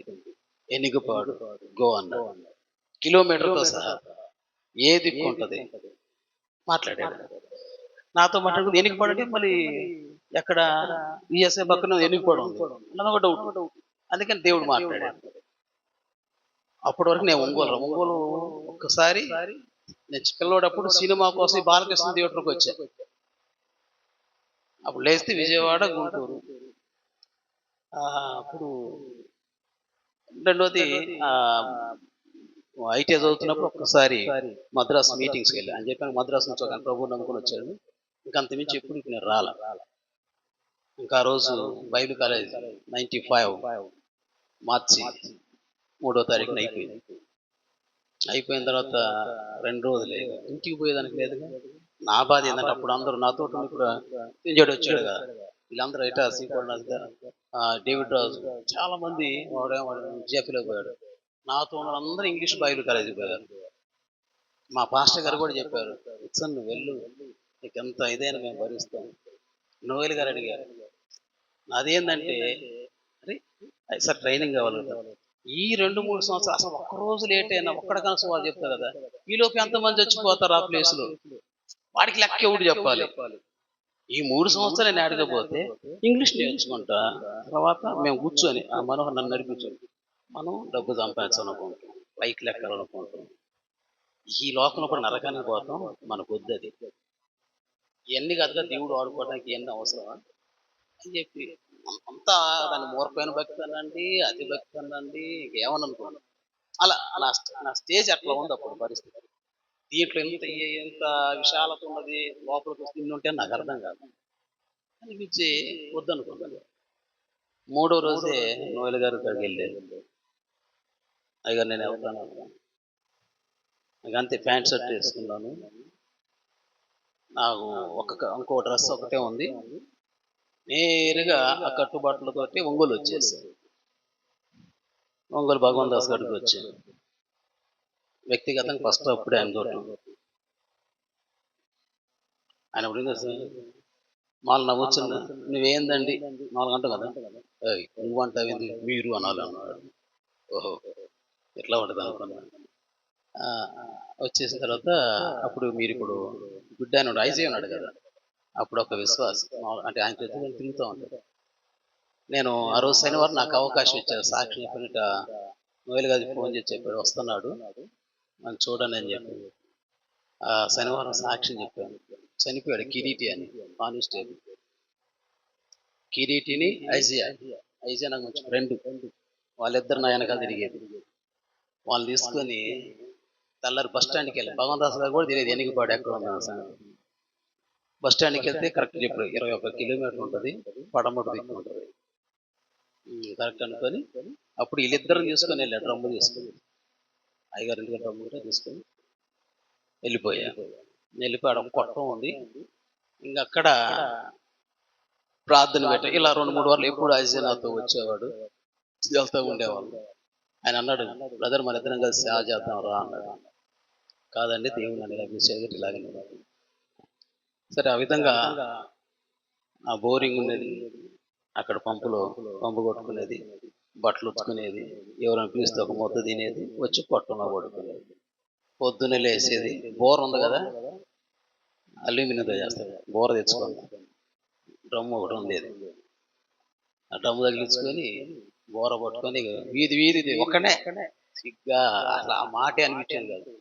డ్రమ్ము కొట్టుకునేది అవసరం పడేది, బోర తీసుకునేది వేసాయి నమ్ముకోడు అని చెప్పి స్వార్థి. అట్లా వీధికి ఊరికి వెళ్ళిపోయేది. నా బాధ ఏంది, ఎవడన్నా వచ్చి అటాక్ చేస్తాడేమో, ఒక్కడం రావట్లేదు, కొట్టడానికి రావట్లేదే, చంపడానికి రావట్లేదే, సత్య తొందరగా పోవాలని నా బాధ. ఇలా వెళ్ళిపోతూ అట్లా పరిచర్య అట్లా స్టార్ట్ చేశాను. అట్లా మద్దుడూరు, గుండ్రంపాడు, కలవళ్ళ, పెద్ద కళ్ళగుంట, జాలపాలెం ఇవన్నీ దాదాపు ఒక 7 గ్రామాలు డైలీ తిరగటం, పోవటం, చెప్పడం, ఆ కష్టంలో పడుకుంటాం, ఎవరైనా పెడితే తింటాం, లేకపోతే లేదు. ఈ విధంగా ఉన్నప్పుడు ఆ సమయంలో ఆ ఊర్లో పాడుబడ్డ కొంప ఉంది, ఓసీ క్యాండిడేట్స్. అంతకుముందు ఆ పల్లెంతా కూడా గొడవలు. సరే సేవ వెంటనే 40 రోజులు ఉపవాసం స్టార్ట్ చేసేది. అప్పుడు 40 రోజులు ఇక భోజనం లేదు, జస్ట్ వాటర్ తీసుకుని ఉపవాసం స్టార్ట్ చేసింది. ఆ ఇంట్లోకి వెళ్ళి ఎవరున్నా బతకట్లేదంట, అంటే దెయ్యాలు అడవండి. అది తెలిసిన తర్వాత ఆ ఇంట్లోకి నేను వెళ్తానని చెప్పి, అయ్యా శాస్త్ర ఏ ఊరు ఎక్కడో చచ్చిపోతాను, నీకెందుకండి నాకు ఇవ్వండి, అంత బూజు బట్టి గందరగోళం. శుభ్రం కూర్చుకొని దాంట్లో ఉపవాసం స్టార్ట్ చేసింది. ఆమెకు ఇంట్లో లోపల గడ్డలు పడి క్యాన్సర్ లాగా బలహీనంగా ఉంది. ఆ 40 రోజులు అక్కడ ఉపవాసం, ఈ లోపు ఆమె హీల్ అయిపోయింది. ఆ కమ్మ ఆ 2 సంవత్సరాల కమ్మాసే నాకు పరిచయం చేశాడు. అసలే మాది కూడా అంటే కూడా నమ్మదు. మొత్తం సాకు అన్ని రకాల కులాలలో రావడం స్టార్ట్ అయింది. ఇంక అక్కడే స్టార్ట్ చేసేది. ఇప్పుడు నర్సింగ్ వల్ల ఎంత ప్లేస్ ఉందో అది దాదాపు 20 అన్ని కలిసి 20 సెంట్లు కదా, దాదాపు 30 సెంట్ల స్థలం ఉంది ఎనిగిపాడులో, చర్చికి వదిలేసి. కానీ నన్ను నా గోల్ అడగారు, ఊళ్ళోనే చేయాలి, ఊళ్ళో వాళ్ళు వస్తున్నారు. నేను పోయిన తర్వాత ఉపవాసం అయిపోయిన పల్లె అంతా ఐక్యత అయిపోయింది. ఇక బాగా ప్రేమిస్తాను, అంతా ఒకటైపోయారు. ఇక ఊళ్ళో జనం వీళ్ళు డెవలప్ అవుతారు. ఈలోపు చర్చి కట్టాలని ఒక ఆలోచన కలిగింది. వెంటనే బుక్ ఒకటి తయారు చేసి అప్పుడు పాల్పత్తి డేవిడ్ రాజు జరిపించేయండి. అట్లాగే వెళ్దామని అనుకునే లోపు నాకు ప్రతి నెల సూసన్న అమ్మగారు లెటర్ రాసే, ప్రతి వాడు ఎలా ఉన్నావు, నీకు బాగున్నావు లెటర్లు వచ్చేది. డైలీ నాతో మాట్లాడేవాడు.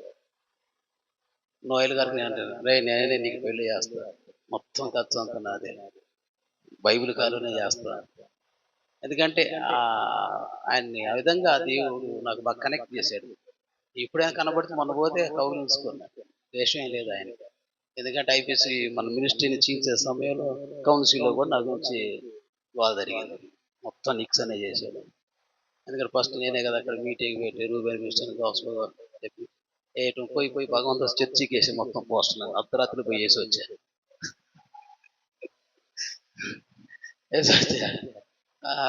అప్పటి నుంచి నాకు అక్కడ మనోళ్ళు చెప్తా ఉండేది, రఫాయిల్ కానీ రమేష్ మనోళ్ళు అంత విజయవాడ బ్యాచ్ అంతా నాకు తెలుసు. వాళ్ళు చెప్తాంటే ఏంట్రా ఎట్రా ఎంత కాదు ఇది పరిస్థితి అని చెప్పేవాడిని. ఇంకా ఆ విధంగా దేవుని యొక్క సన్నిధిలో ఇక మందిరం కట్టాల్సి ఉంది. విచిత్రం ఏంటంటే ఐపీసీలో ఎవరికి డ్రమ్ వేయరు ముందే, కొన్ని సంవత్సరాలు చూసి డ్రమ్ వేస్తారు. ఈరోజు సాక్ష్యం అనుకోండి, వాక్యం కొద్దిసేపు ఇంకెంత టైం ఉంది నాకు. అప్పుడు డ్రమ్ము రావాలంటే దాన్ని కూడా ఎక్స్పీరియన్స్ ఉండాలి, పెద్దోళ్ళు కనిపించాలి. నేను ఒకరోజు నోయల్ గారి ఇంటికి పోయా. ఆ పిల్లలు నేను నా సంకలో పెరిగి, నేను చెప్పి వాళ్ళ ఇంట్లో కానీ ఉండేది. ఇప్పుడు జోయల్ ఉన్నాడే, వాడికి నేనంటే ప్రాణం. అసలు నేను లేకపోతే ఉండడు ఆ రోజంతా కూడి పడేదాన్ని. ఇప్పుడు నిక్సన్ రావాలని కోరుకుంటాడు. ఇంకా ఆ రోజు పోయిన తర్వాత పరిగెత్తుకుంటూ వచ్చాడు, ఎత్తుకున్నాను. ఏంటి ఏంటి నాకు బాగున్నా ఏంటండి, నాకు డ్రమ్ము కావాలా, మీ డాడీని అడగటానికి వచ్చాను అని అన్నాను. నేను చూడంగా అమ్మగారు వాళ్ళు చివరిని కూర్చోట కనపడతాం మనం వచ్చేది. రాన్న లోపల పోయా, వాళ్ళగా సోఫాలు కూర్చొని పక్కన కూర్చున్నాను. ఇంట్లోకే పోతాయి, గడిగేది ఉండదు, నేరుగా ఇంటికి వెళ్ళిపోతాం. పోయిన తర్వాత ఇంట్లో వచ్చామంటారు, అయ్యగారు నాకు డ్రమ్ము కాదు. డ్రమ్ము ఏంట్రా అంటే, డ్రమ్ము ఎవరి ద్వారా రావాలి, పెద్దవాళ్ళ ద్వారా రావాలా, ఏది భగవంతాస్ గారు దానికి సిఫార్సు చేయాలి, అది డ్రమ్ మీరు. నాకు సరే డ్రమ్ము కొన, సరే అలాగే నేనండి అనుకున్నాను. ఈ మాట ఎవరంటుండు, జోయల్ అంటుండు. అది చేశాడు.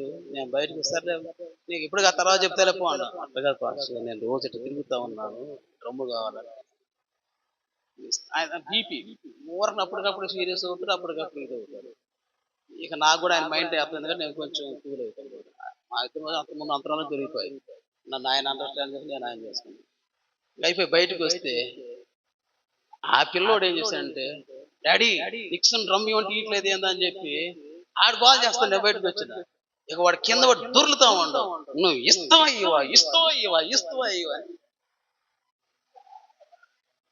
సెకండ్ లో డబ్బిచ్చి విజయవాడ రైల్వే స్టేషన్ ఉంటుందిగా, డ్రమ్ తెప్పించి డ్రమ్ తీసుకుంటా. మళ్ళీ వెంటనే ఫోన్ చేసి నాకు లైట్ కావాలి. ఇవన్నీ భగవంతాస్ దగ్గరికి పోవు, అంటే వెంటనే పోవటం తెచ్చుకున్నా, లైట్ తెచ్చుకున్నా. డ్రమ్ వచ్చింది, లైట్ వచ్చింది. ఐపీసీలో 10 సంవత్సరాలు అయితే కానీ సైకిల్ ఇవ్వేసరికి సైకిల్ కావాలన్నా 10 గ్రామాల దాకా తిరుగుతా ఉన్నా. ఇది తెలిసే ఇక్కడ పందలపాడు నుంచి ఎనిగపాడు దాదాపు 60 కిలోమీటర్లు అప్ అండ్ డౌన్. ఒక పూట అటు పోయి ఇటు వచ్చేది, కూటం పెట్టాలి. ఉదయం ఆరాధన పోయి వచ్చేది, మన నైట్ కుటుంబ ప్రార్థన పోయొచ్చు. రోజుకి కనీసం ఒక 150 కిలోమీటర్ల సైకిల్ దుక్కుతూనే ఉండేది. అది ఎంత చీకటి అయినా, అది ఎంత వాగు కానీ వంక కానీ, కుటికలోతు నీళ్ళలో పందలపాడు నీళ్ళు దాటి అర్ధరాత్రి చావు భయం లేదు. అప్పుడు అన్ని మెత్తలు దెయ్యాలు తిరిగి గోల అటు పోవాలంటే అవి నన్ను ఏం చేస్తే, అవి నన్ను చూసి భయపడతాయి కదా. నీళ్ళైతే నన్ను ఏం చేస్తే, దేవుడు నన్ను ఎందుకు పంపుతాడు చూద్దామని పోయేది. ఇలా అయ్యేసరికి ఇంకా వెళ్ళా. సైకిల్కి వెంటనే డబ్బు ఇచ్చాడు, ఒంగోలు అనుకున్నా. కొంచెం ఎట్టనే ఉంటుంది, ఏంటో మధ్యలో వచ్చి నాకు పెత్తనం లేకుండా మొత్తం డైరెక్ట్ తెచ్చుకుంది. ఆయనకి ఆడో పుచ్చుకుంటుంది. రెండోది కొంచెం ఇట్నే సావుకుల మీటింగ్ ఏదైనా మాట్లాడితే వెంటనే నేను మాట్లాడేది. ఆ వచ్చిన కొత్తలోనే ప్రతి మీటింగ్లో కంపల్సరీగా ప్రతి ఊర్లో జరిగే మీటింగ్లో ఫస్ట్ మెసేజ్ నాకు ఉంటుంది. సరే దేవుడు అనుకోవటంగా ఇక దెయ్యాలు వెళ్ళిపోవటం, ఎంత కరుడు కట్టింది. నా సౌండ్ ఏడు వినపడిందంటే ఆ ఇళ్లలో నుంచి పారిపోయేది. మీరు అడగని పందుల పళ్ళు దారిలో పరిగెత్తేది. నేను చర్చిలో ఉంటే బజార్లో ఉంటే దెయ్యాలు బట్టి ఆ పల్లెంతా వదిలిపెట్టి పారిపోదు, మొత్తం రౌండ్ అప్ వేసేది అటు మనుషుల్లో. ఆ విధంగా ఇక అప్పటి నుంచి ఇంకేమైపోయిందంటే, అంటే నేను ఆ ఎనిగిపాడులో చర్చి గట్ట ట్రయల్ ఏం జరిగిందంటే, నోయల్ గారు ఏం చేసి చెప్పారు, నాకు చర్చి కావాలండి, ఇట్లా అన్ని జనుల మధ్య జరుగుతూ ఉందంటే, ఆయన ఒక ఫారినర్‌ని పంపించాడు. వార్డెన్ డీన్ ఉన్నాడు కదా, థామస్. ఆయన తీసుకొని వచ్చాడు. నిక్సన్ చర్చి గంట ఆ ప్లాట్ మొత్తం చూసి రండి అని చెప్పి పంపించాడు. భగవాన్ దాస్ గారు ఏం చేశారంటే, నా దగ్గర రానీయలా. ఆయన ఒక్కడే వచ్చాడు, వాళ్ళని లాడ్జీలో పెట్టాడు. రేయ్ నీకోసం వాళ్ళని పంపించాను ఆయన చెప్తాడు. ఈయనొక్కడు వచ్చి ఈ పల్లెల్లో స్థలం ఎంత ఈ గ్రౌండ్ అంతా ఉంటది. ఇక్కడ కట్టుకొని నిక్సన్ బాగుంటుందంట. కాదండి, దేవుడు నన్ను అక్కడ తీసుకోమని నేను చెప్పాను. ఆ బిల్డింగ్ మొత్తం కూడా ఇప్పుడు మన చర్చి అంత బిల్డింగ్ నేను ఎంత పాడుపట్టు పంపన్నాను. ఈ చర్చి అంత ఉంటది. ఇది ఇట్లా ముందు ప్లేస్ కూడా ఇంకో సెల్ల చెట్లు దాకా ఉంటుంది. ఇది మొత్తం 1,20,000కి ఇస్తామన్నారు. వాళ్ళకు భయం అనమాట. ఇక అదే చర్చి చేద్దాం అన్నారు. ఆయన అంటాడు, ఊళ్ళో ఉండేది ఎందుకు, పల్లెలో ఉండు అన్నాడు.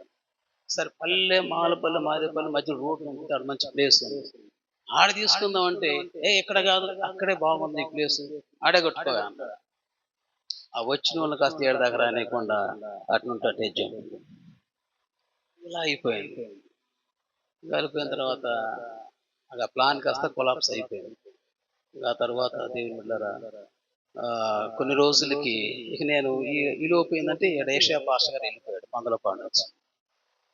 భగవాన్ దాస్ గారు ఉన్నారు, నువ్వు మంచి టాలెంట్ ఉంది, బాగుంది, పెద్ద చర్చ్ ప్రాజెక్ట్ అంటే నేను అనుకుంటున్నా ఈ డ్యాములు గేములు కట్టి కాలువలు కట్టి ఇప్పుడు కూడా చదువుకున్న ప్రాజెక్ట్ వర్క్ ఉందంటే, అప్పుడు ప్రాజెక్టులు అంటే అయ్యి కదా, నాగార్జున డ్యాము, శ్రీశైలం డ్యాము.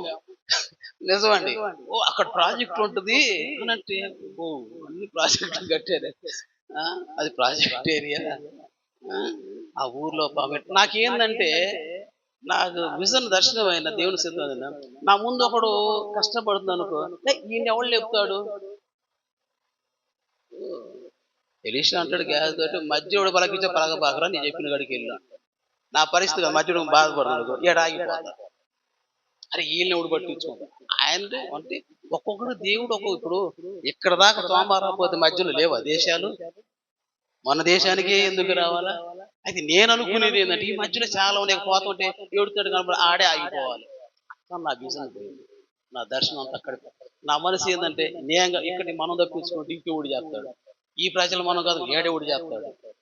అంతే ఎట్లా వెళ్ళిపోయాను అంటే, దేవుని దర్శనం అంటే ఒకటి ఉంటుంది, దాని ప్రకారం మధ్యలో ఎన్ని ఉన్నాయి, అది మనం పట్టింది కదా, ఆయన ఆ దారి వేరే ఉంటది, దానికి అది ఆయనే చూసుకుంటానే ఆలోచన నాకు కలగక అంతా నాదని చూసుకుంటాను అనమాట. అంతా నా వాళ్ళు అంతా ఆత్మలే కదా, ఎక్కడే చేయాలి కదా, ఇలా అనిపోయి ఇక అలా చెప్పి నేను పందలపాటం రావటం, అక్కడి నుంచి నేను జరిగిస్తాను. అప్పుడే ఈ పాలపాటంలో జేమ్స్ యూత్ మీటింగ్ పెడతాం, ఇంకా అది ఐసీఎం పుట్టింది అప్పుడే, ఆ టైంలో ఆయన యూత్ మీటింగ్ పెడితే తిరుగుతుండేవారు. వాళ్ళ తరఫున ఒక వ్యక్తి వచ్చి ఊళ్ళో సంఘం ఏర్పడింది కదా, నేను ఇది చర్చ్ అయినా సరే పగలు అప్పటిదా పగలు ఆరాధన పెట్టుకుని ఇక్కడ ఆరాధనకు వచ్చి నేను ఇక్కడ ముగించుకొని మళ్ళీ సైకిల్ వేసుకొని పోయేసరికి వాళ్ళు వచ్చి అక్కడ దూరారు. ఆయన శంకర్ గారు అని ఊళ్ళో ఉంటాడు, ఆయన పెద్ద రీచ్ ఎనిగిపాళ్ళు, వాళ్ళ ఇంట్లో నేను ఉండేది, వాళ్ళే నాకు ఉండి పెట్టేది. వాళ్ళకి నేను అంటే ప్రార్థన దేవుని దగ్గర వాళ్ళు గొప్పగా ఆశీర్వదించబడ్డారు. కానీ ఆశీర్వదించబడి ఎవరు నేను ఆకర్షించుకోవడం అంటే నాకు ఆ మాటలు అవి రావు. అసలు నాది విధానం వేరే టైప్, విమర్శ గారు నా టైప్ అది. అయిపోయిన తర్వాత ఇంకట్లా ఉన్న సందర్భంలో ఇతను వచ్చి నైట్ ఆడ ప్రార్థన పెడతాను, ఏది నాకు దేవుడు ఇచ్చిన వాళ్ళు ఆయన కొట్టడానికి పోయారు ఊళ్ళో వాళ్ళు, మా పాస్టర్ గారు నువ్వు వచ్చేది, అయినా మానుకోలు వస్తున్నాడు. ఇక ఆయన కొడతా ఇబ్బంది అవుతుంది, గొడవలు అవుతుందని చెప్పి, ఎవడో ఒక సేవకుడే కదా, సేవేగా జరగాల్సింది, పోని ఆయనకి వదిలేద్దా అని చెప్పి అలా వదిలేసాను. అట్లా దేవుని యొక్క విజన్ అక్కడ నేను అంటే, ఏ దేవుడు చేస్తాడు, మరి ఈ పరిస్థితి ఏంటి, వీళ్ళ మధ్యలో చేసేది ఎవరు, మనం అంత బాగుంటాడు అదేదో చేయాలనుకుంటే ఇట్లా అయిపోయి ఇలా అటు నుంచి వదిలేసి ఇటు రావటం జరిగింది అన్నమాట. దేవుడు నన్ను అలా పంపించిన సందర్భంలో నా మానవీయ కోణంలో నేను ఆలోచన చేసి నేను మళ్ళీ ఈ చట్టంలోకి చిరుక్కున్నాను. అలా నా యొక్క సేవా జీవితం అనేటువంటిది ప్రారంభం. చాలా అవమానాలు, చాలా బాధ. అప్పుడు పందలపాడు వచ్చిన తర్వాత మరలా 40 రోజులు ఉపవాసం ఉన్నా. అప్పుడు దేవుడు నాకు కృపావరాలతో నింపాడు, స్వస్థవరం, అది మా మరదలకి దెయ్యం బట్టి చాలా చోట్ల తిప్పారు. ఉపవాసం ద్వారా దేవుడు గొప్ప కార్యాలు చేశాడు. అప్పుడు ఆ తర్వాత దేవుని బిడ్డలారా, మరి నేను పందలపాడు నుంచి ఇక్కడ నుంచి ఈ చరిత్ర అంతా మీరు చూసుకుంటూ వస్తారు. ఆ పందలపాడు వచ్చిన కాలంలో దేవుని బిడ్డలారా, మరి ఎన్నో శోధనలు, చాలా బాధలు. అక్కడికి వెళితే అక్కడ మానేశాను. ఇంకా అక్కడ నుంచి ఇక మినిస్ట్రీలో మరి ఐపీసీతో కలిసి ఈ యొక్క ఆత్మీయ జీవితంలో కొనసాగడం జరుగుతుంది. మిగతా సమయం ఉంటే ఇంకోసారి మరి మీతో పంచుకోనుకున్నాను. ఎందుకంటే ఇక అక్కడ నుంచి పంచుకోవడం కూడా కుదరదు. దేవునికి స్తోత్రం. హల్లెలూయా, హల్లెలూయా. సరే, ఒక మాట నేను గుర్తు చేస్తాను. అపొస్తలుడైన పౌలు తిమోతికి రాసినటువంటి 2వ పత్రిక 2వ అధ్యాయం 3వ వచనం.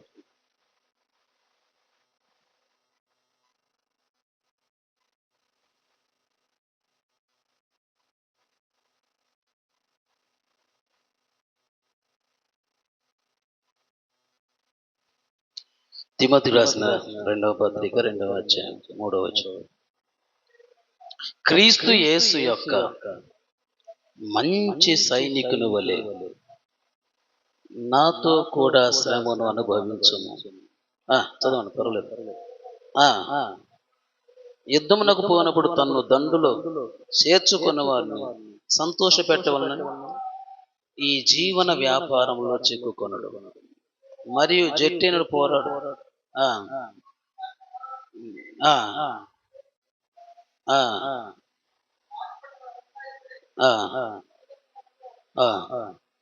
దేవునికి స్తోత్రములు కలుగునగాక. హల్లెలూయా. మహోన్నతుడైన మా తండ్రి, మాటలను దీవించండి. మాతో కొద్ది నిమిషాలు జ్ఞాపకం చేయండి. యేసు నామములో ప్రార్థిస్తాను.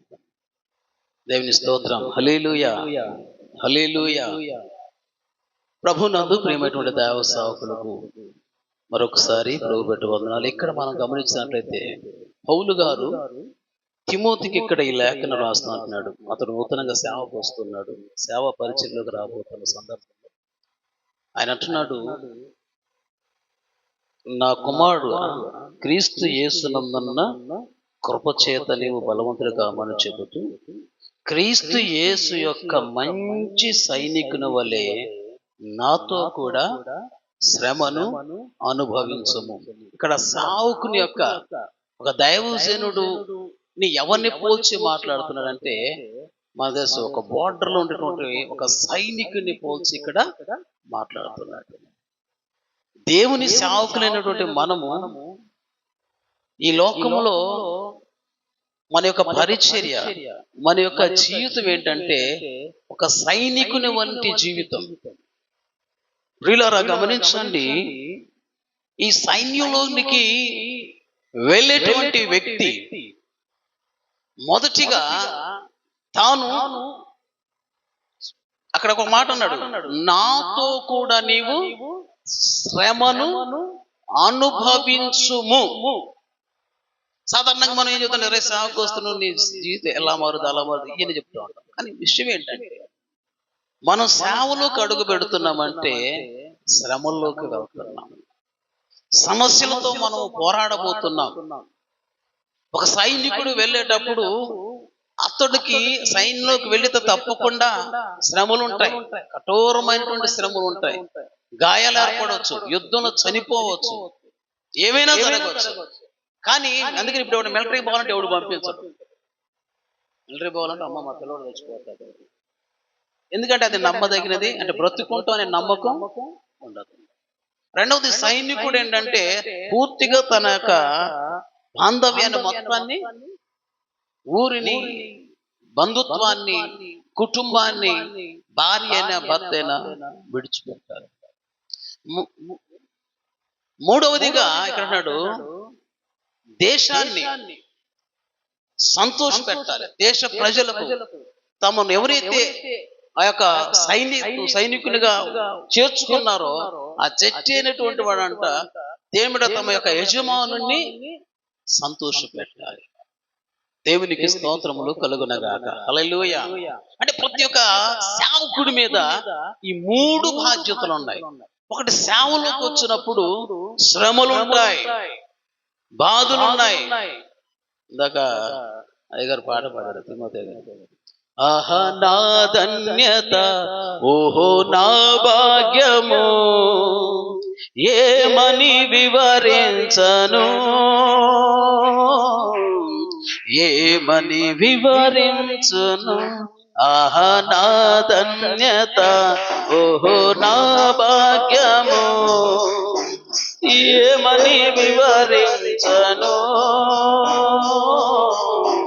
ఏమని వివరించను. నేనెందుకని నీ సొత్తుగా మారితిని, యేసయ్యా నీ రక్తము చే కడుగబడినందున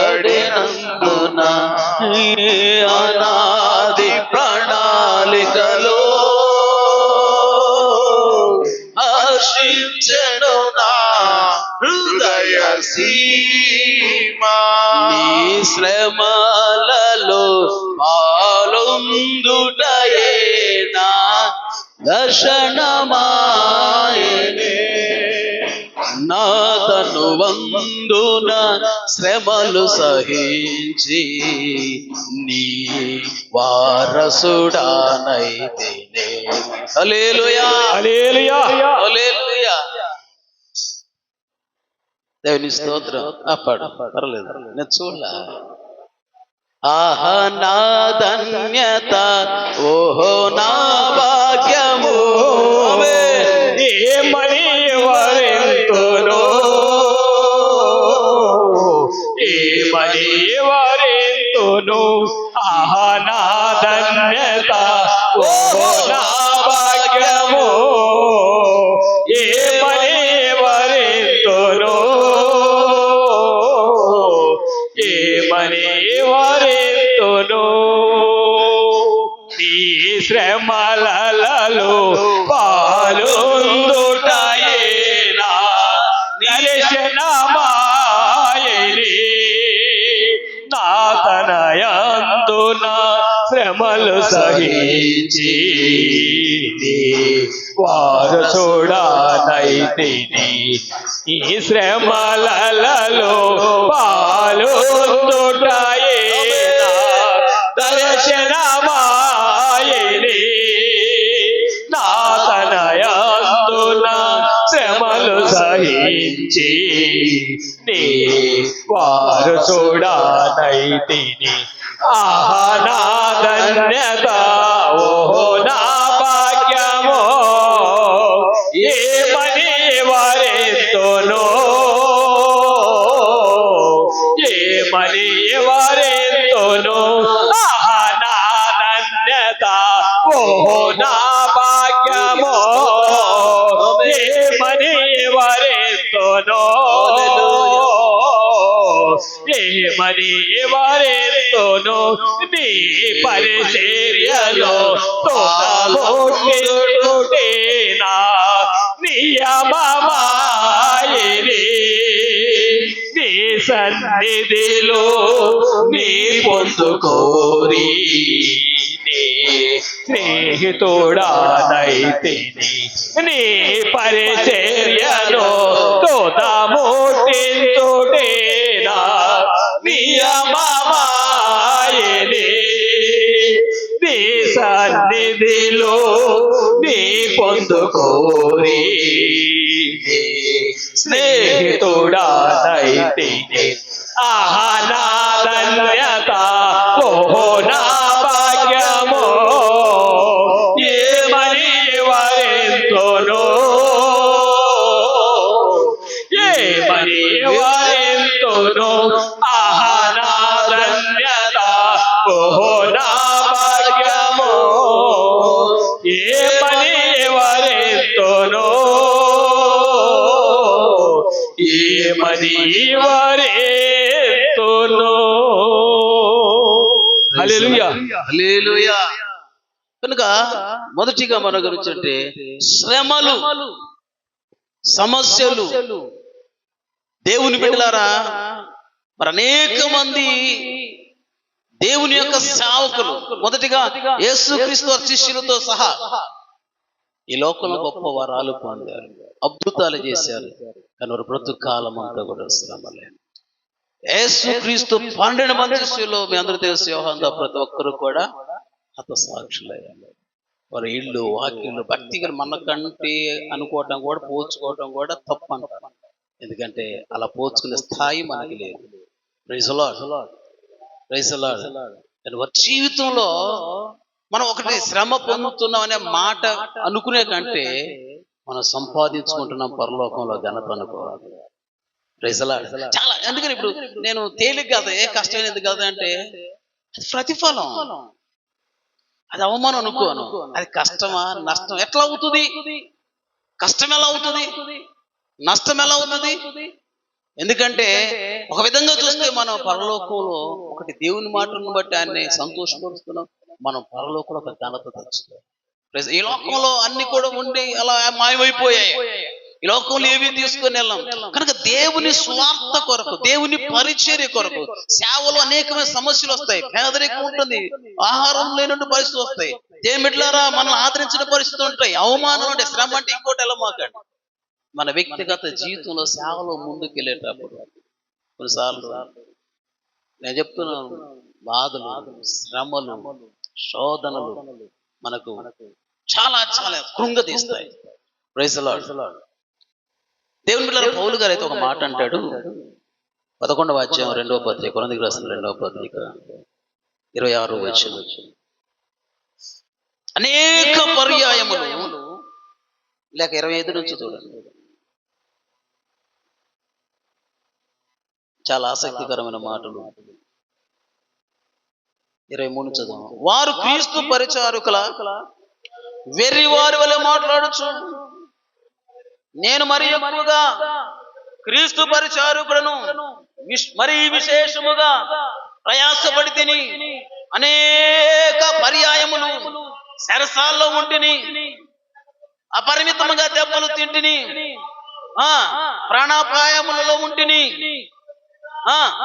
5 మార్లు 40 దెబ్బలు తింటిని, 3 బెత్తములతోనూ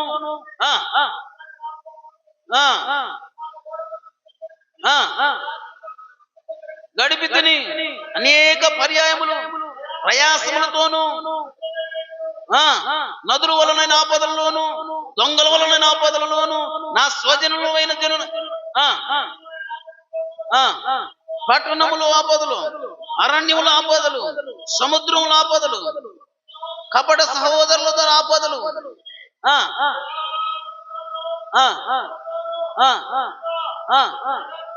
జాగారముతోను, ఆకలి దప్పులతోను, తరచుగా ఉపవాసములతోను, చలితోను, దిగంబరత్వంతోను ఉంటుంది. ఇంకాను చెప్పవలసినవి అనేకములు ఉన్నవి. Praise the Lord, praise the Lord. దేవుని బిడ్డలారా, దేవుని యొక్క సేవను మనము ఎలా చూస్తున్నామంటే ఏదో సుఖంగా, ఆనందంగా, సంతోషంగా, ఒక మంచి దేవుడు ఈ లోకంలో ఒక దేవుడు అందరూ చూడదగినటువంటి ఒక స్టేటస్ చూస్తున్నాం కాదు. Praise the Lord, praise the Lord అని అంటున్నాడు. ఈ భయంకరమైన శ్రమలు, దేవుడు ఆకలి దప్పులు, వస్త్రహీనత, సొంత వారిలోను, ఇంటి వారితోను, స్వజనుల మధ్యను, అన్ని జనుల మధ్యను, సముద్రంలోను, అరణ్యములోను, పట్టణంలోను, పల్లెల్లోను, ఎక్కడికి పోయినా ఆపద. ప్రైజ్ మరి ఎంతో ధన్యులు ఇప్పుడు అలాంటి శోధనలు. కానీ ఇప్పుడు అట్లాంటి నార్త్ ఇండియాలో ఉన్నాయి, అలాంటి అవుట్ ఆఫ్ కంట్రీస్ లో ఉన్నాయి. కానీ దేవుని బిడ్డలారా, దేవుని యొక్క సన్నిధులు సేవ అంటే అదే ముందంటే చావు అన్నారు పెద్దోడు. ఏమంటారంటే ఐబీసీలో ఏం చెప్పారు అంటే పెట్టినెత్తుకోపో అంటే మనకు అక్కడే చనిపోవచ్చు. Praise the Lord, praise the Lord, hallelujah. ఇక్కడ దేవుని బిడ్డలారా, దేవుని సేవకులు ఇక్కడ పౌలు గారు అంటున్నాడు, నేను అనేక పర్యాలు ఇన్ని రకాలైన శోధనలు, ఇన్ని రకాలైన శోధనలు,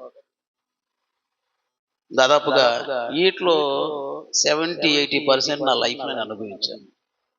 praise the Lord, praise the Lord, hallelujah. చాలా అపాయాలు, చాలా బాధలు, ఎన్నో నిందలు, అన్ని రకాలుగా సమస్యలు. కానీ బాధ పట్ల నేను గర్వపడదు, ఎందుకంటే నాకు అవకాశం దక్కింది. స్తోత్రం, స్తోత్రం. శ్రమ వచ్చినప్పుడు సిగ్గుపడాల్సిన పని లేదు. అందుకనే దేవుడు అవి ఒక మహాభాగ్యంగా ఎంచుకొని ఆ తలంపుతో ఆ దృష్టితో దేవుని సేవలో ముందుకెళితే దేవుడు తప్పకుండా వర్ధిల్ల చేస్తాడు. Praise the Lord, praise the Lord. చక్కని మాట ఇంకా అంటాడు ఆ 12వ అధ్యాయంలో దేవుడు 10వ వచనం అంటాడు, నేనెప్పుడు బలహీనుడనో అప్పుడే బలవంతుడను, కనుక క్రీస్తు నిమిత్తము నాకు కలిగిన బలహీనతలలో, నిందలలోను, ఇబ్బందులలోను, హింసలలోను, ఉపద్రవములలో ఏడుస్తున్నాను అన్నాడు, బాధపడుతున్నాను, అవమానపడుతున్నా. స్తోత్రం, హల్లెలూయా. శ్రమలైనా హింసలైనా, శ్రమలైనా హింసలైనా, రాబోవైనా ఉన్నవైనా రాబోవైనా,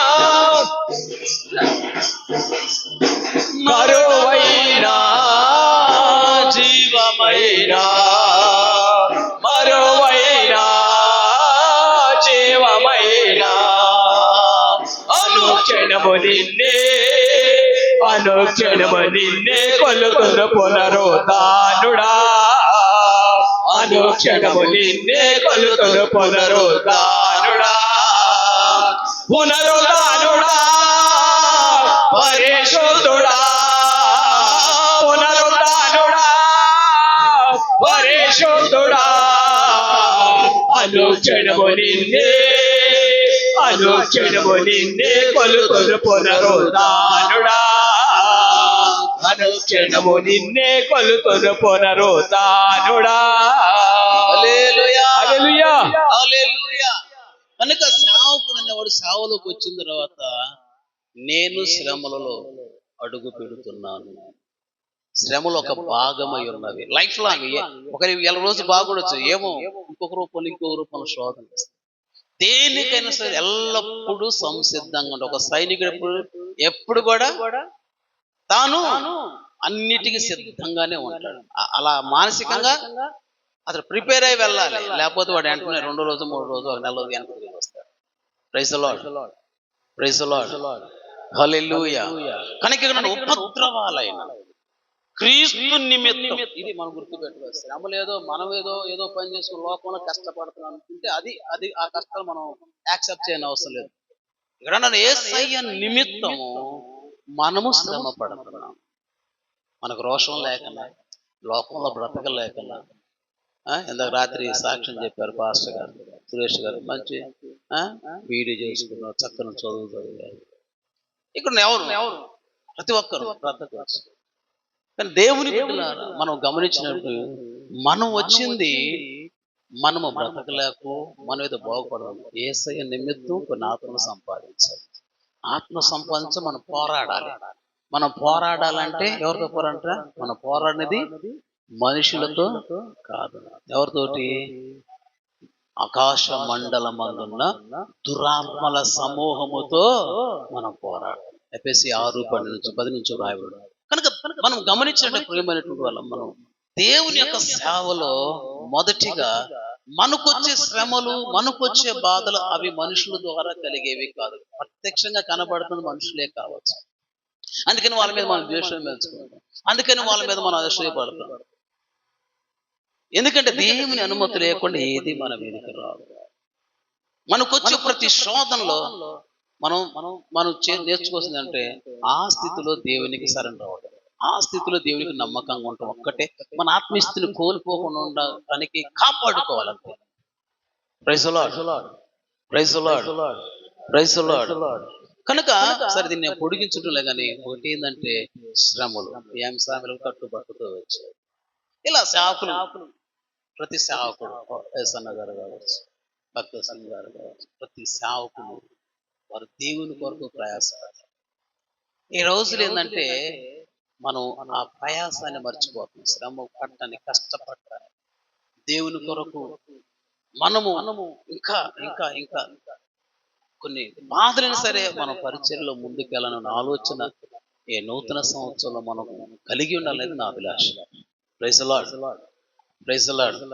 ఇంతవరకు చాలులే, బాగున్నాంలే, సుఖంగా ఉన్నాంలే, 4 పైసలు సంపాదించాలే, మంచిగా ఉందలే, ఎంత మంచి ఉన్నా అంత వదిలేసేది, అంత రావు. Praise the lord. ఉన్నంతలో ఓపిక ఉన్నంత వరకు కష్టపడదాం. రెండోది, నా ఎక్స్పీరియన్స్ బట్టి పరిశుద్ధంగా ఉంటాను, దేవుని సమర్పించుకున్నాను. Praise the lord. ఈ రెండో అంశంలో మనకు వస్తే, దేవుని యొక్క తన జట్టుడు ఏం చేయాలంటే, దశనులకు రాసినటువంటి 2వ అధ్యాయము 4వ వచనం ఒకసారి చూడండి. ఒక మాట ఉంది.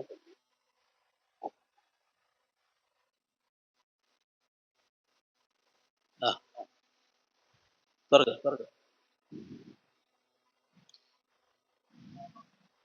సువార్త గట్టిగా చదవాలి. మాకు అప్పగించుటకు యోగ్యులమని ఎంచబడిన వారమై, చూడండి, మనుషులను సంతోష పెట్టు వారము కాక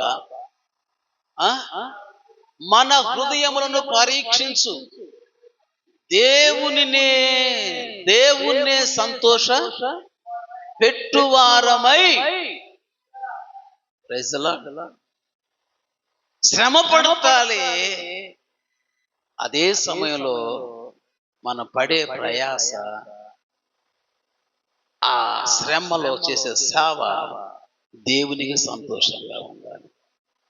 కానీ ఈ విషయం ఏమవుతున్నాం అంటే, కొన్నిసార్లు బాధపడుతున్నాం, కష్టపడుతున్నాం, సేవ చేస్తున్నాం, కానీ కొన్నిసార్లు దేవుని దుఃఖపరుస్తున్నాం, కొన్ని విషయాల్లో దేవుని బాధ కలిగిస్తున్నాం అనే విషయాన్ని మనం గ్రహించలేకపోవటం వల్ల మనం సేవలో బలహీనమవుతున్నాం, మన సేవలో వృద్ధి చెందలేకపోతున్నాం.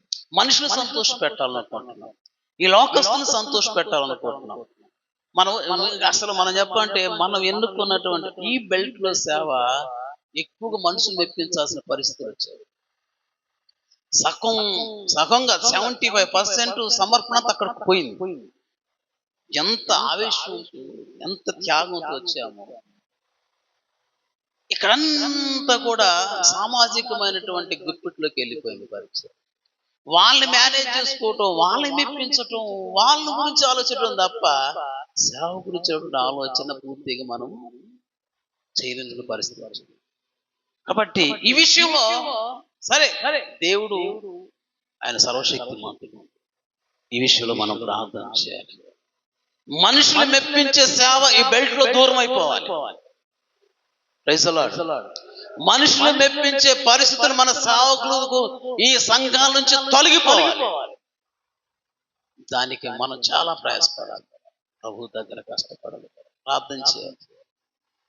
లేకపోతే రేపు మన సేవ నిలబడదు. మనం ప్రభు సన్నిధి మనమే వెళ్ళటం కష్టం అవుతుంది పరలోకంలో. కనుక ఈ విషయంలో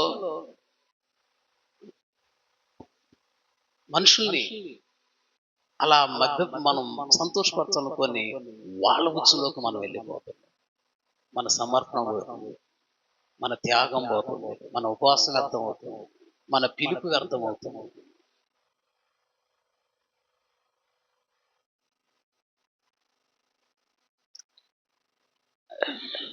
కాబట్టి దేవుణ్ణి, అయ్యా నిన్ను సంతోషపరచాలి. మనము ఈ విషయంలో సేవకి ఎంత త్యాగం చేసి అన్ని వదిలిపెట్టి వస్తున్నా కానీ ఇక్కడ మనుషులకు భయపడతాం. పరిచయంలో మనకి ఏదో ఆపద వస్తుంది అనుకుంటున్నాం, మనకి ఏదో వీళ్ళు అడ్డం వస్తారు అనుకుంటున్నాం, మనకి ఏదో వీళ్ళు సపోర్ట్ లేకపోతే ఇంకేముంది, మనం అసలు సేవ చేయాలనుకుంటున్నాం. అంటే మన సేవ సమర్పణ అంతా ఎక్కడికి వచ్చి ఆగిపోయిందంటే మనుషులను దయ మీద బయటపోయాం. వీళ్ళని కాంప్రమైజ్ చేయాలని చూస్తున్నాం. వద్దు, దీనికి ఇంతతో ఫుల్ స్టాప్ పెట్టాలి. మనం పిలిచిన దేవుడు నమ్మదగిన వాడు. రాత్రి సేవకుడు దేవుడు నమ్మదగిన వాడు. ప్రపంచాన్ని తలకిందులు చేసి కోట్ల మందిని మార్చిన దేవుడు. మనం యథార్థంగా మనం ఆ పట్ల, ఆ విశ్వాసంలో, ఆ నమ్మకంతో మనం ముందుకెళ్తే తప్పకుండా మన పరిస్థితి, మన సంఘాల పరిస్థితిని దేవుడు తనకు అనుకూలముగా దైవ చిత్తానుసారంగా మారుస్తాడు. Praise the Lord, praise the Lord, hallelujah. కనుక మనము దేవుని సన్నిధి ఈ విషయంలో చాలా రోషం కలిగి ఉన్నాం. దేవుని అయ్యా నిన్ను సంతోషపరిచే పరిచర్య నాకు అప్పగించు. నా పరిచర్య, నా సమర్పణ జీవితం నీకు మహిమకరంగా ఉండాలి. జరిగిపోయింది, జరిగిపోయింది. కనీసం ఇక్కడ ఎవరు కూడా పరిపూర్ణం సరే, ఒకవేళ మీరు అయితే అయ్యారో కానీ వాక్యాలు పట్టుకున్నారు. మనము బైబిల్ చదివిన క్రీస్తు కలిగిన సంపూర్ణతలోనికి, క్రీస్తు కలిగిన సంపూర్ణతలోనికి, పరిపూర్ణతలోనికి మనం రావటం అనేది దేవుని చిత్తమై ఉంది. అది ఆల్రెడీ మనకి ఇచ్చాడు అధికారాన్ని. మనం ఏంటంటే అది మర్చిపోయి వీటి లోకాన్ని చూసి భయపడుతున్నాడు. Praise the Lord, praise the Lord. దాన్ని చాలా మనం కష్టపడి ఆత్మీయ జీవితంలో కసరత్తు చేయాలి. ఏంటి? ప్రార్థన, ఉపవాసం, దేవుని దగ్గర మొరపెట్టాలి. ఛాలెంజ్. స్తోత్రం. నేను చెప్పా ఈ రోజు నేను వీళ్ళకి ఆల్రెడీ మొన్న అయ్యగారి 10 రోజుల క్రితం నేను చెప్పే విషయం, రేపు పాల్గొంటే చెప్పాను. ఈ రోజు నేను ఖమ్మం షిఫ్ట్ అవ్వాలి. అటు వేరే డినామినేషన్లోకి 2 నెలలుగా నేను మంత్రం అన్నాను, పరిచర్య చేయలేదు. కానీ దేవుని ఎన్నిక లేకపోతే, దేవుని చిత్తం లేకపోతే, వాళ్ళు 3 రోజుల నుంచి ఆ మీటింగ్ దొరికితే నాకు ఫోన్లు వస్తాను. రాత్రి కూడా ఫోన్ చేశారు, మీరు త్వరగా వచ్చేయండి అని. ఇందాక డైరెక్టర్ గారికి నేను కూడా వినిపించాను. ఎందుకంటే దేవునికి ఇష్టం లేకుండా ఎందుకు పరిచర్య చేసేది? దేవునికి మనం చేసే పని మనం ఉండి వ్యర్థం చేయటం ఎందుకు? ఏమో దేవుడికి అనుకుంటే పోతాయి. ఆ ప్రాఫిట్ రాకపోతే నేను ఇప్పుడు మినిస్టర్ నుంచి వెళ్ళిపోయేవాడిని.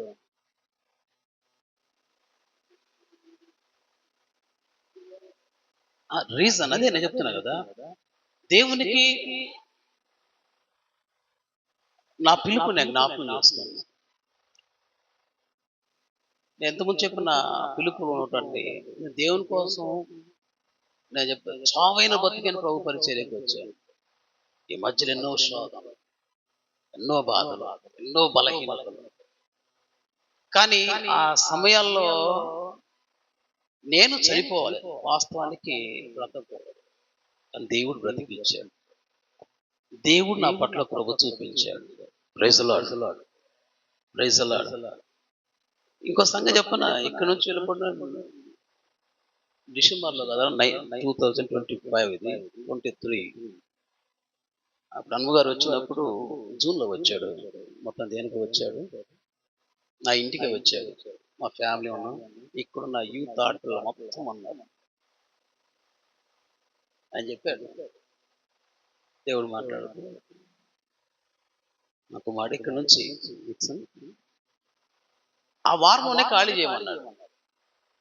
చిలుకూరుపాడు ఈ వీక్లోనే, ఈ వారంలోనే నువ్వు అర్జెంటుగా ఇక్కడ నుంచి ఖాళీ చేయాలి, నువ్వు నర్సింగ్ హోమ్ వెళ్ళాలి. నేను ఆల్రెడీ ప్రిపేర్ అయ్యాను. ఎందుకంటే గడిచిన సంవత్సరం అంటే దానికి ముందు సంవత్సరమే నేను వాళ్ళకి మాట కూడా ఇచ్చాను. ఇక్కడ ఏదో నేను ఈరోజు ఇక్కడ నుండి చెప్తున్నాను, నేను ఏ గొడవలు చాలా నెపాలు ఉన్నాయి. ఇక్కడ మాస్టర్ గారు చాలా గొడవ పెట్టారు.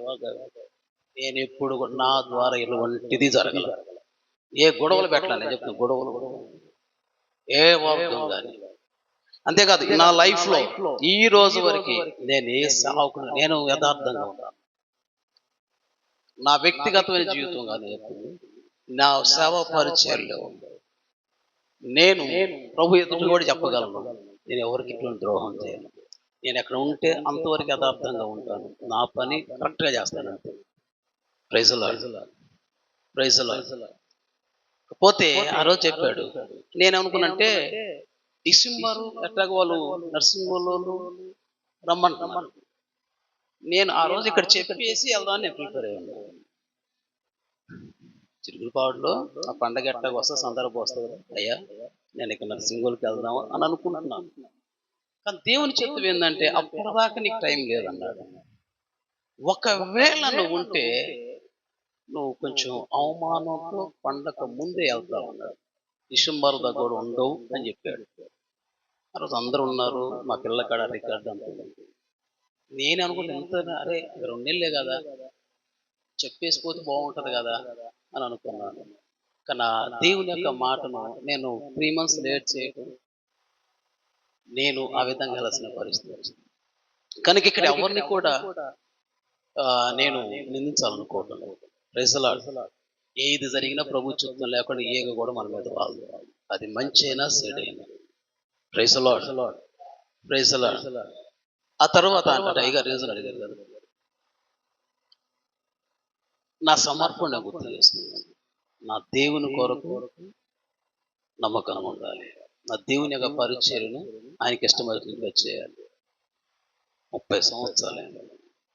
నా తోటి వాళ్ళందరూ కూడా బైబిల్ కాలేజీ నా తోటి ఉన్న వాళ్ళంతా ఉన్నతమైన సార్. నా బ్యాచ్ చాలా గొప్ప పరిచయం. ఎకనామికల్ చూస్తే కోట్లలో పరిగెత్తారు, అవుట్ ఆఫ్ కంట్రీలో తిరుగుతున్నారు. నేను ఎవరి వరకు ఎంతవరకు ఎవరికి వెళ్ళను. నాదేంటంటే నా ప్రభువు నన్ను పిలిచాడు. సరే, నా పరిస్థితి అంతటికి నేను అనుకున్నాను. ఎందుకంటే దేవుడు అన్యాయస్తుడు కాదు. రాత్రి అయ్యగారు చెప్పినాడు, దేవుని స్తోత్రం, హల్లెలూయా. ఎందుకు వెళ్ళాలనిపించిందంటే ప్రార్థన చేస్తున్నా, గంటల కొద్ది ప్రార్థన చేస్తున్నా, ప్రభువుని అడుగుతున్నా. నా దృష్టిలో కూడా నేను పాపం చేయకూడదు అనుకున్నాను. నా ఆవేశం ఎవరి విషయం, మనుషుల విషయం ఉంటే మొక్కలు ఏదైనా అది కూడా క్షేమం కోరే మాట్లాడదు. ఎప్పుడైనా పెద్దలు ఏదైనా మీ క్షేమం కోరే చెప్తూ ఉంటాను తప్ప వేరే ఉద్దేశం నాకు ఉండదు. అది దయతో గమనించాలని కోరుతా ఉన్నాను. రెండు పరిచర్య మనం స్పిరిచువల్గా ఎలా నడిపించాలి కదా, నేను కొంచెం స్వతంత్రంగా మాట్లాడతాను. అంతకుమించి వేరేది నన్ను నేను హెచ్చించుకోవడం, నాకు ఆ హెచ్చింపు అనేది లేదనేది నన్ను ఎరిగిన వారికి తెలుసు. దేవుని స్తోత్రం, పూర్తిగా ఎరిగి ఉంటే ఆ రీతిగా అనిపించింది. ఏంటంటే వెళ్ళాను, నర్సింగ్ వల్ల వెళ్ళాను. చాలా అవమానం, ఎంత అవమానంగా. నేను అప్పుడు కూడా వాళ్ళకి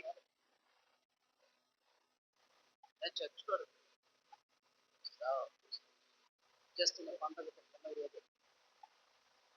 సరే, మనుషులు నమ్మరు కదా, కష్టం. సరే, ప్రభు దగ్గరికి వెళ్ళిన తర్వాత దేవుని సన్నిధిలో ప్రార్థన చేస్తాను.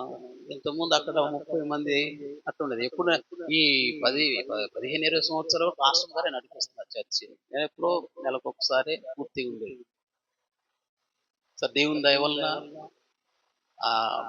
వెళ్ళిన చాలా సమస్యలు ఫేస్ చేశాను, అవమానాలు ఫేస్ చేశాను. కానీ దేవుని యొక్క మహాకృపను బట్టి దేవుడి శత్రువులందరినీ కూడా మెట్టులు చేశాను. Praise the Lord. ఇప్పుడు దాదాపు ఒక 20-25 మంది జెంట్సే వస్తున్నారు చర్చి. అంతకుముందు ఒకళ్ళిద్దరు ఉండేది. సరే, మొత్తాన్ని నాకు ఏమనిపిస్తుందంటే, నేను 30 సంవత్సరాలు నా దేవునికి నేను సంపూర్ణంగా మంచి చెడు అన్ని కలుగుతం అయిపోయి భయంకరమైనటువంటి వ్యతిరేకమైనటువంటి భావజాలాలు బెల్ట్ లో చాలా మంది ద్వారా నాకు నింపబడ్డారు. ఈ పరిస్థితిలో నేను ఇక్కడ సేవ చేయటం అంత అవసరం అనిపించింది. ఈ పరిస్థితిలో ఒకవేళ దేవుడు ఈ అన్ఫిట్గా అయిపోయిందిలే నీ పని, నువ్వేదో నీ పని నువ్వు చేసుకున్నావు కానీ నా చిత్తం లేదురా అనే పరిస్థితులు ఉన్నానేమో. అలా ఉంటే నేను చేసే పరిచర్య, నేను ఆ పరిచర్యకు అడ్డుగా ఉంటున్నానేమో. ఆ బైబిల్ ఉంది కదా, 3 సంవత్సరాలు చెప్పినట్టు అది ఫలించలేదు. అది తీసేయకపోతే ఏమవుద్ది, దీనివల్ల ఈ నేలంతా కూడా ఏమైపోతుంది, వ్యర్థమైపోతుంది. ఈ చెట్టు తీసేస్తే ఇంకో చెట్టు వేస్తే ఆ పంట రావచ్చు. ఒకవేళ దేవుని చిత్తం లేకుండా అవమానాలు నిందలు ఎక్కడ పడ్డం అని లేపుతాడు. దాంట్లో 2 ఉన్నాయి. మనకు జీవితంలో ఎటువంటి నిందలు లేకుండా వచ్చే శ్రమలు వేరు, నిందల అవమానాలతో కూడా వచ్చే శ్రమలు వేరు. వీటిలో పరిచర్య ఎలా, అది ఒక్క దేవుడు నిలబెడితే తప్ప రెండో కోణంలో నేనున్నాను. ఆ కోణంలో నిలబడాలంటే దేవుని చిత్తమై ఉండాలి. ఆ కోణంలోనే పరిచర్య దేవుడు ఆడుకోవాలి. ఇక ఇది మన పరిచర్య మనం చేసేది కాదు కదా. ఒక ఆత్మ రావాలి, ఇంకోటి రావాలి. ఒకవేళ అయిపోయి ఎంత చేసినా దేవునికి ఇష్టం మన పరిచర్య పరలోకం వెళ్ళాలి, మనం వెళ్ళాలి. కాబట్టి అలా రానప్పుడు నేను ఎందుకు ఉండాలి? నేను మొదటే చెప్పే కదా, ఈ లోక పరమటి ఏ ఆధిక్యతలు చూడండి, నా దేవుని కొరకు ఉండాలి. అందుకని నా మీద సాతాను కూడా చాలా భయంకరంగా దాడి ఆల్రెడీ చాలా ప్రవచనాలు నా మీద సాపాది చేసినటువంటి దాడి గురించి జరగబోయడం ముందే నా జీవితంలో ఎదురయ్యాయి. సరే కనుక అప్పుడు నేను అనుకున్నాను, ప్రభువా నువ్వు నాతో మాట్లాడు, కానీ మాట్లాడు అని అనటానికి నాకు ధైర్యం చాలట్లేదు. నాకు ఆ దమ్ము లేదయ్యా నేను అడగటానికి. అలాగే నువ్వు మాట్లాడకపోతే నేను ఈ పని అట్లా చేయాలి, ఒకవేళ ఈ పని చేస్తే నా వల్ల నష్టం, నేను అనవసరంగా ఏడుండి ఈ పరిచయం నా ద్వారా నీ పని జరగకపోతే నేను నష్టం చేసిన వాడు అవుతాను. ఇప్పటికీ నేను సరైన సేవ చేయలేకపోయాను, ఇక్కడ కూడా నేను సేవ చేయలేకపోతే ఇంకెందుకు నా లైఫ్. నేను ఇప్పుడు ప్రార్థన చేసింది కానీ 50 సంవత్సరాలు అయిపోయింది నా లైఫ్. 30 సంవత్సరాలు పరిచయం లైఫ్ జరిగిపోయింది, 3 దశాబ్దాలు. కానీ అనేక గ్రామాలు చేసాము, కష్టపడి అవన్నీ వేరు, కానీ నాకు తృప్తి లేదు. నా దేవునికి నాకు మధ్య సరైనటువంటి తృప్తి నాకు లేదు. కాబట్టి నీకు తృప్తికరమైన పరిచయం అంటే నువ్వు నాతో ఉన్నావంటేనే నేను చేస్తాను. అది ఎదగటం ఎదగకపోవడం తర్వాత సంగతి. దేవుని పని చిన్నదని నాకు వచ్చి 10 మంది ఒక్కరైనా నువ్వు ఎన్నుకున్నా కాబట్టి నేను అక్కడ నమ్మకంగా ఉంటా. దాంతో నేను పెద్ద గొప్ప సేవ చేస్తానది కాదు, నేను చేసేది కొద్ది చిన్న పని అయినా ఆయన చిత్తమై ఉండాలి. ఆయన పెంచుతాడో లేకపోతే అలా ఉంచుతాడో. ఇప్పుడు సేవకుడు గొప్ప సేవ చేశారు, మధ్యలో ఎగిరిపోయారు. ఆయన ఇష్టం, కానీ నమ్మకంగా ఉండాలి, దేవుని చిత్తమై ఉండాలి. అది లేకుండా మనం ఉంటే అది వేస్ట్ కదా. అలాగని చెప్పి నేను ఉండకూడదు. ఆయన మాట్లాడితే ఉంటా, లేకపోతే వెళ్ళిపోదు. మానేస్తాను ప్రభు, ఇక్కడ మానేస్తాను. అసలు సేవ మానేయమన్నా మాట్లాడు లేదు. నువ్వు మాట్లాడి విత్తిన సెకండ్ ఇప్పుడైనా సరే నా ప్రభు అంటే ఆల్రెడీ వచ్చినది అయిపోయింది. ఆయన మాట్లాడితే 1 సెకండ్ లో నేను ఒక దేవుడు మరి ఇక్కడ నుంచి వెళ్ళరా బాబు అంటే ఎక్కడికి వెళ్ళమంటే అక్కడికి కాదు. అది నా సమాధానం. రేపు భవిష్యత్తు గొప్ప స్థితిలో ఉంచి ఇప్పుడు వెళ్ళిపోరా అంటే వెళ్ళిపోతారు. ఎందుకంటే ఆయన పని అంతే, మనం చేయాలనుకునేది కాదు. అలా అనుకొని నేను దేవుని దగ్గర అది ప్రార్థన చేస్తాను. నువ్వు మాట్లాడితే ఉంటా, లేదా చచ్చినంత కాలం ఇలా నేను ఒకరు అన్ఫిట్ అనిపిస్తే నేను నీ పరిచర్యలు చేయకుండా విశ్వాసంగా నిష్ఠగా నీ పరలోక రాజ్యాన్ని వస్తాను. ఒకవేళ అరే ఇటు సేవ చేస్తా మళ్ళీ ఏదో విశ్వాసంగా బ్రతుకుడు అనుకుంటే అంటే నాకంటే మనిషి రీతిగా అయితే బతకగలనే ధైర్యం నాకు ఎప్పుడు ఉంటుంది. మనిషి రీతిగా అంటే అందరూ బతుకున్నారు, అలాగే బతకలేను అనేటువంటిది లేదు. చెప్పాను మీకు ఒక సంగతి చెప్పాను. నేను ఐటీఐ పాస్ అయిన తర్వాత నేను బైబిల్ కాలేజీలో రాశా కదా, జాబ్ వచ్చింది అయ్య గారు. ఏటీపీఎస్ కొత్త పాల్వంచలు వెళ్ళాను. 20,000 స్టార్టింగ్. అప్పుడు నేను ఎందుకు చెప్పాను 2 lakhs అని ఇప్పుడు వాళ్ళ జీతం. నాతో ఆ రోజు జాయిన్ అయిన వాళ్ళు ఇప్పుడు 2 లక్షల జీతం తీసుకుంటున్నారు. ఆ రోజు వదిలేసి వచ్చా, అంటే అర్ధాకి వెళ్ళాను. వాళ్ళు ఫోర్స్ చేసి నన్ను ఇక్కడ నుంచి ఎక్కడికి వచ్చి ట్రైనింగ్ ఫాలో చేస్తుంటే అక్కడ వేసుకెళ్ళారు, జాబ్ లో జాయిన్ చేశారు. నా దేవుని కోసం వద్దనుకున్నాను, అలా వదిలేసి వచ్చాను. నా తర్వాత కాబట్టి ఇక నేను ప్రభువా మాట్లాడితే మాట్లాడితే సరే ఇట్లా అనుకుంటే ఈ విధమైనటువంటి ఎప్పుడు ఒక విధమైనటువంటి ఆలోచనలు ఈ ప్రజల మధ్యలో ఉండదు. ఎక్కడైనా వెళ్ళి సేవ చేస్తారు అని వేరుతో సంప్రదించినప్పుడు అదేంటో ఖాయమైంది 2 చర్చీలు ఇస్తామని.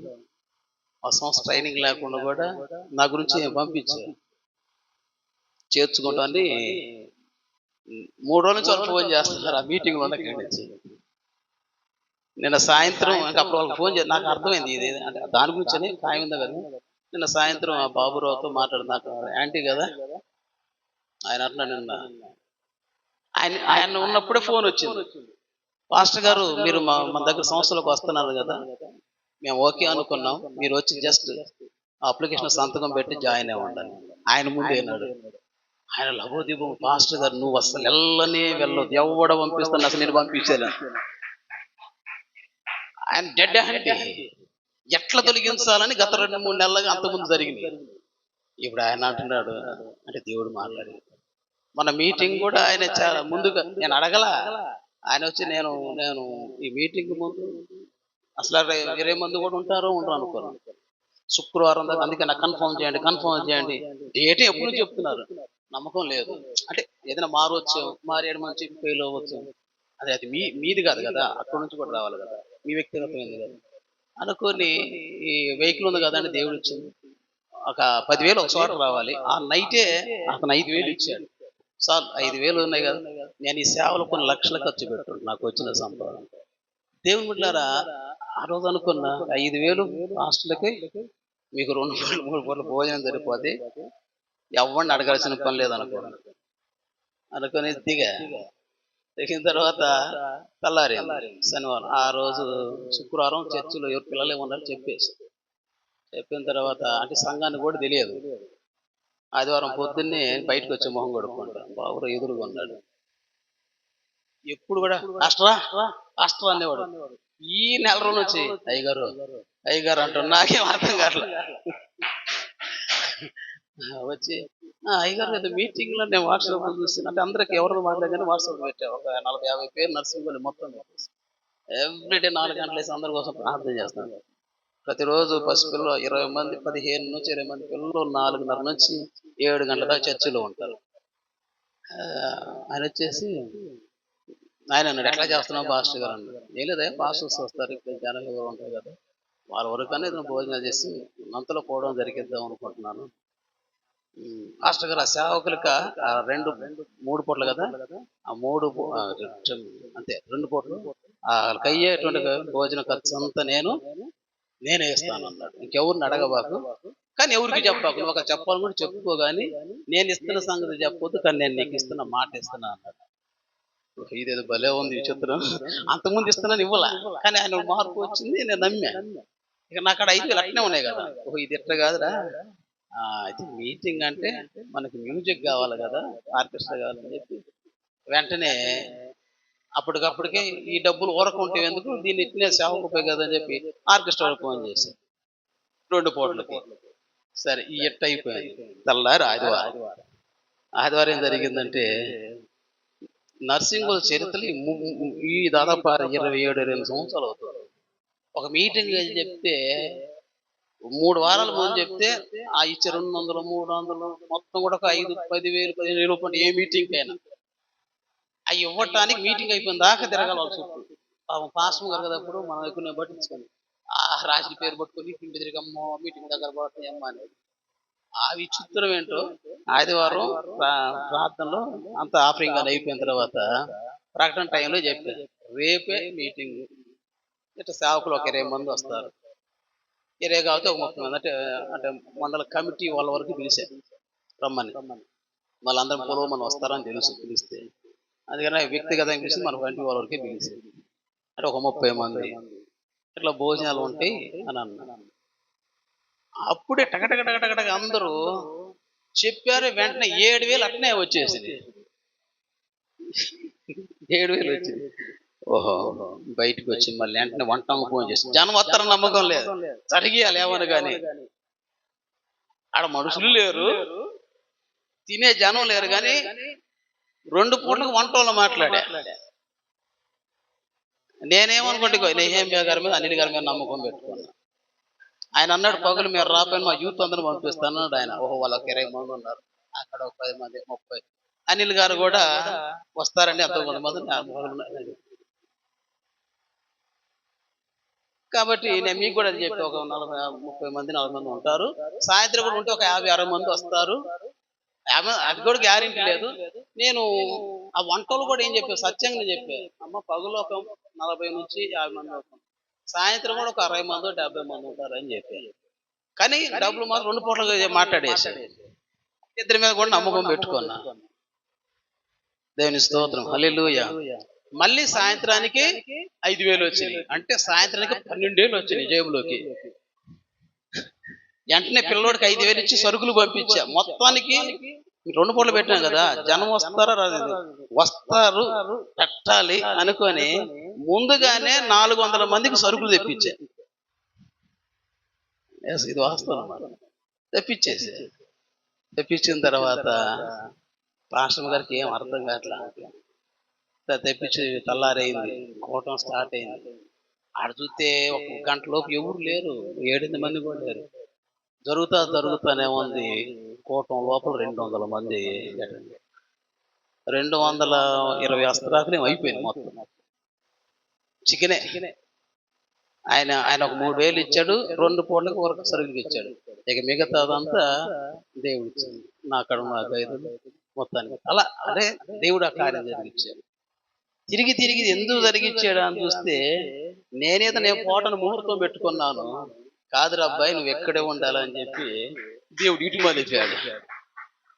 ఆ మీటింగ్ జరగకపోతే మీరు అనుకోవచ్చు పాస్టర్ గారు ఇవన్నీ చూసి మీరు ఆ మీటింగ్ జరగకపోతే ప్రవర్తన లేకపోతే ఈ రోజునే ఖమ్మం చెంపు మినిస్టర్లో ఉండేవాడిని కాదు, ఈ ఏరియాలో ఉండేవాడిని కాదు. ప్రైజ్లార్డ్ అంటే నా వెనకాల ఉంది ఇవన్నీ ఉన్నాయి, ఇది కాదు నా ప్రభు చుట్టూ ఉండాలి. దేని స్తోత్రం, హల్లెలూయా హల్లెలూయా. కనుక మరి ఆ విధంగా దేవుడు మాట్లాడాడు, అది రీజన్. కాబట్టి నా కోసం ప్రార్థన చేయండి. నేను కోరేది అదొక్కటే, నా కోసం ప్రార్థన చేయండి. దేవుడు మిమ్మల్ని దీవించునుగా. సమయం ఇచ్చిన ప్రజలకు వందనాలు. హల్లెలూయా హల్లెలూయా. మంచి సాక్షిగా ఉండేటువంటి ఒకటి శ్రమలు, రెండవది ఏంటంటే దేవుని సంతోషపెట్టేవాడు, మూడోది ఒక విషయం మర్చిపోయాను, సైనికుడిని అన్ని వదిలిపెట్టాలి. దేవుని కొరకు దేన్నైనా వదిలిపెట్టాలి. తల్లి అయినా తండ్రి అయినా బంధువులు లోపల ఏ రకమైనటువంటి బంధువులను విడిచిపెట్టి ప్రభు పని చేయాలి. దేవుడి గురించి హల్లెలూయా హల్లెలూయా. ఈరోజు సేవ సదస్సులో మనం డైరెక్టర్ గారితో మరి కలిసి ఉండడం సంతోషం. ఈ సందర్భంలో వారు కొన్ని మాటలు మనతో మాట్లాడతారు. ప్రభు నామ స్తోత్రాలు. చేరి వచ్చినటువంటి దైవజనుల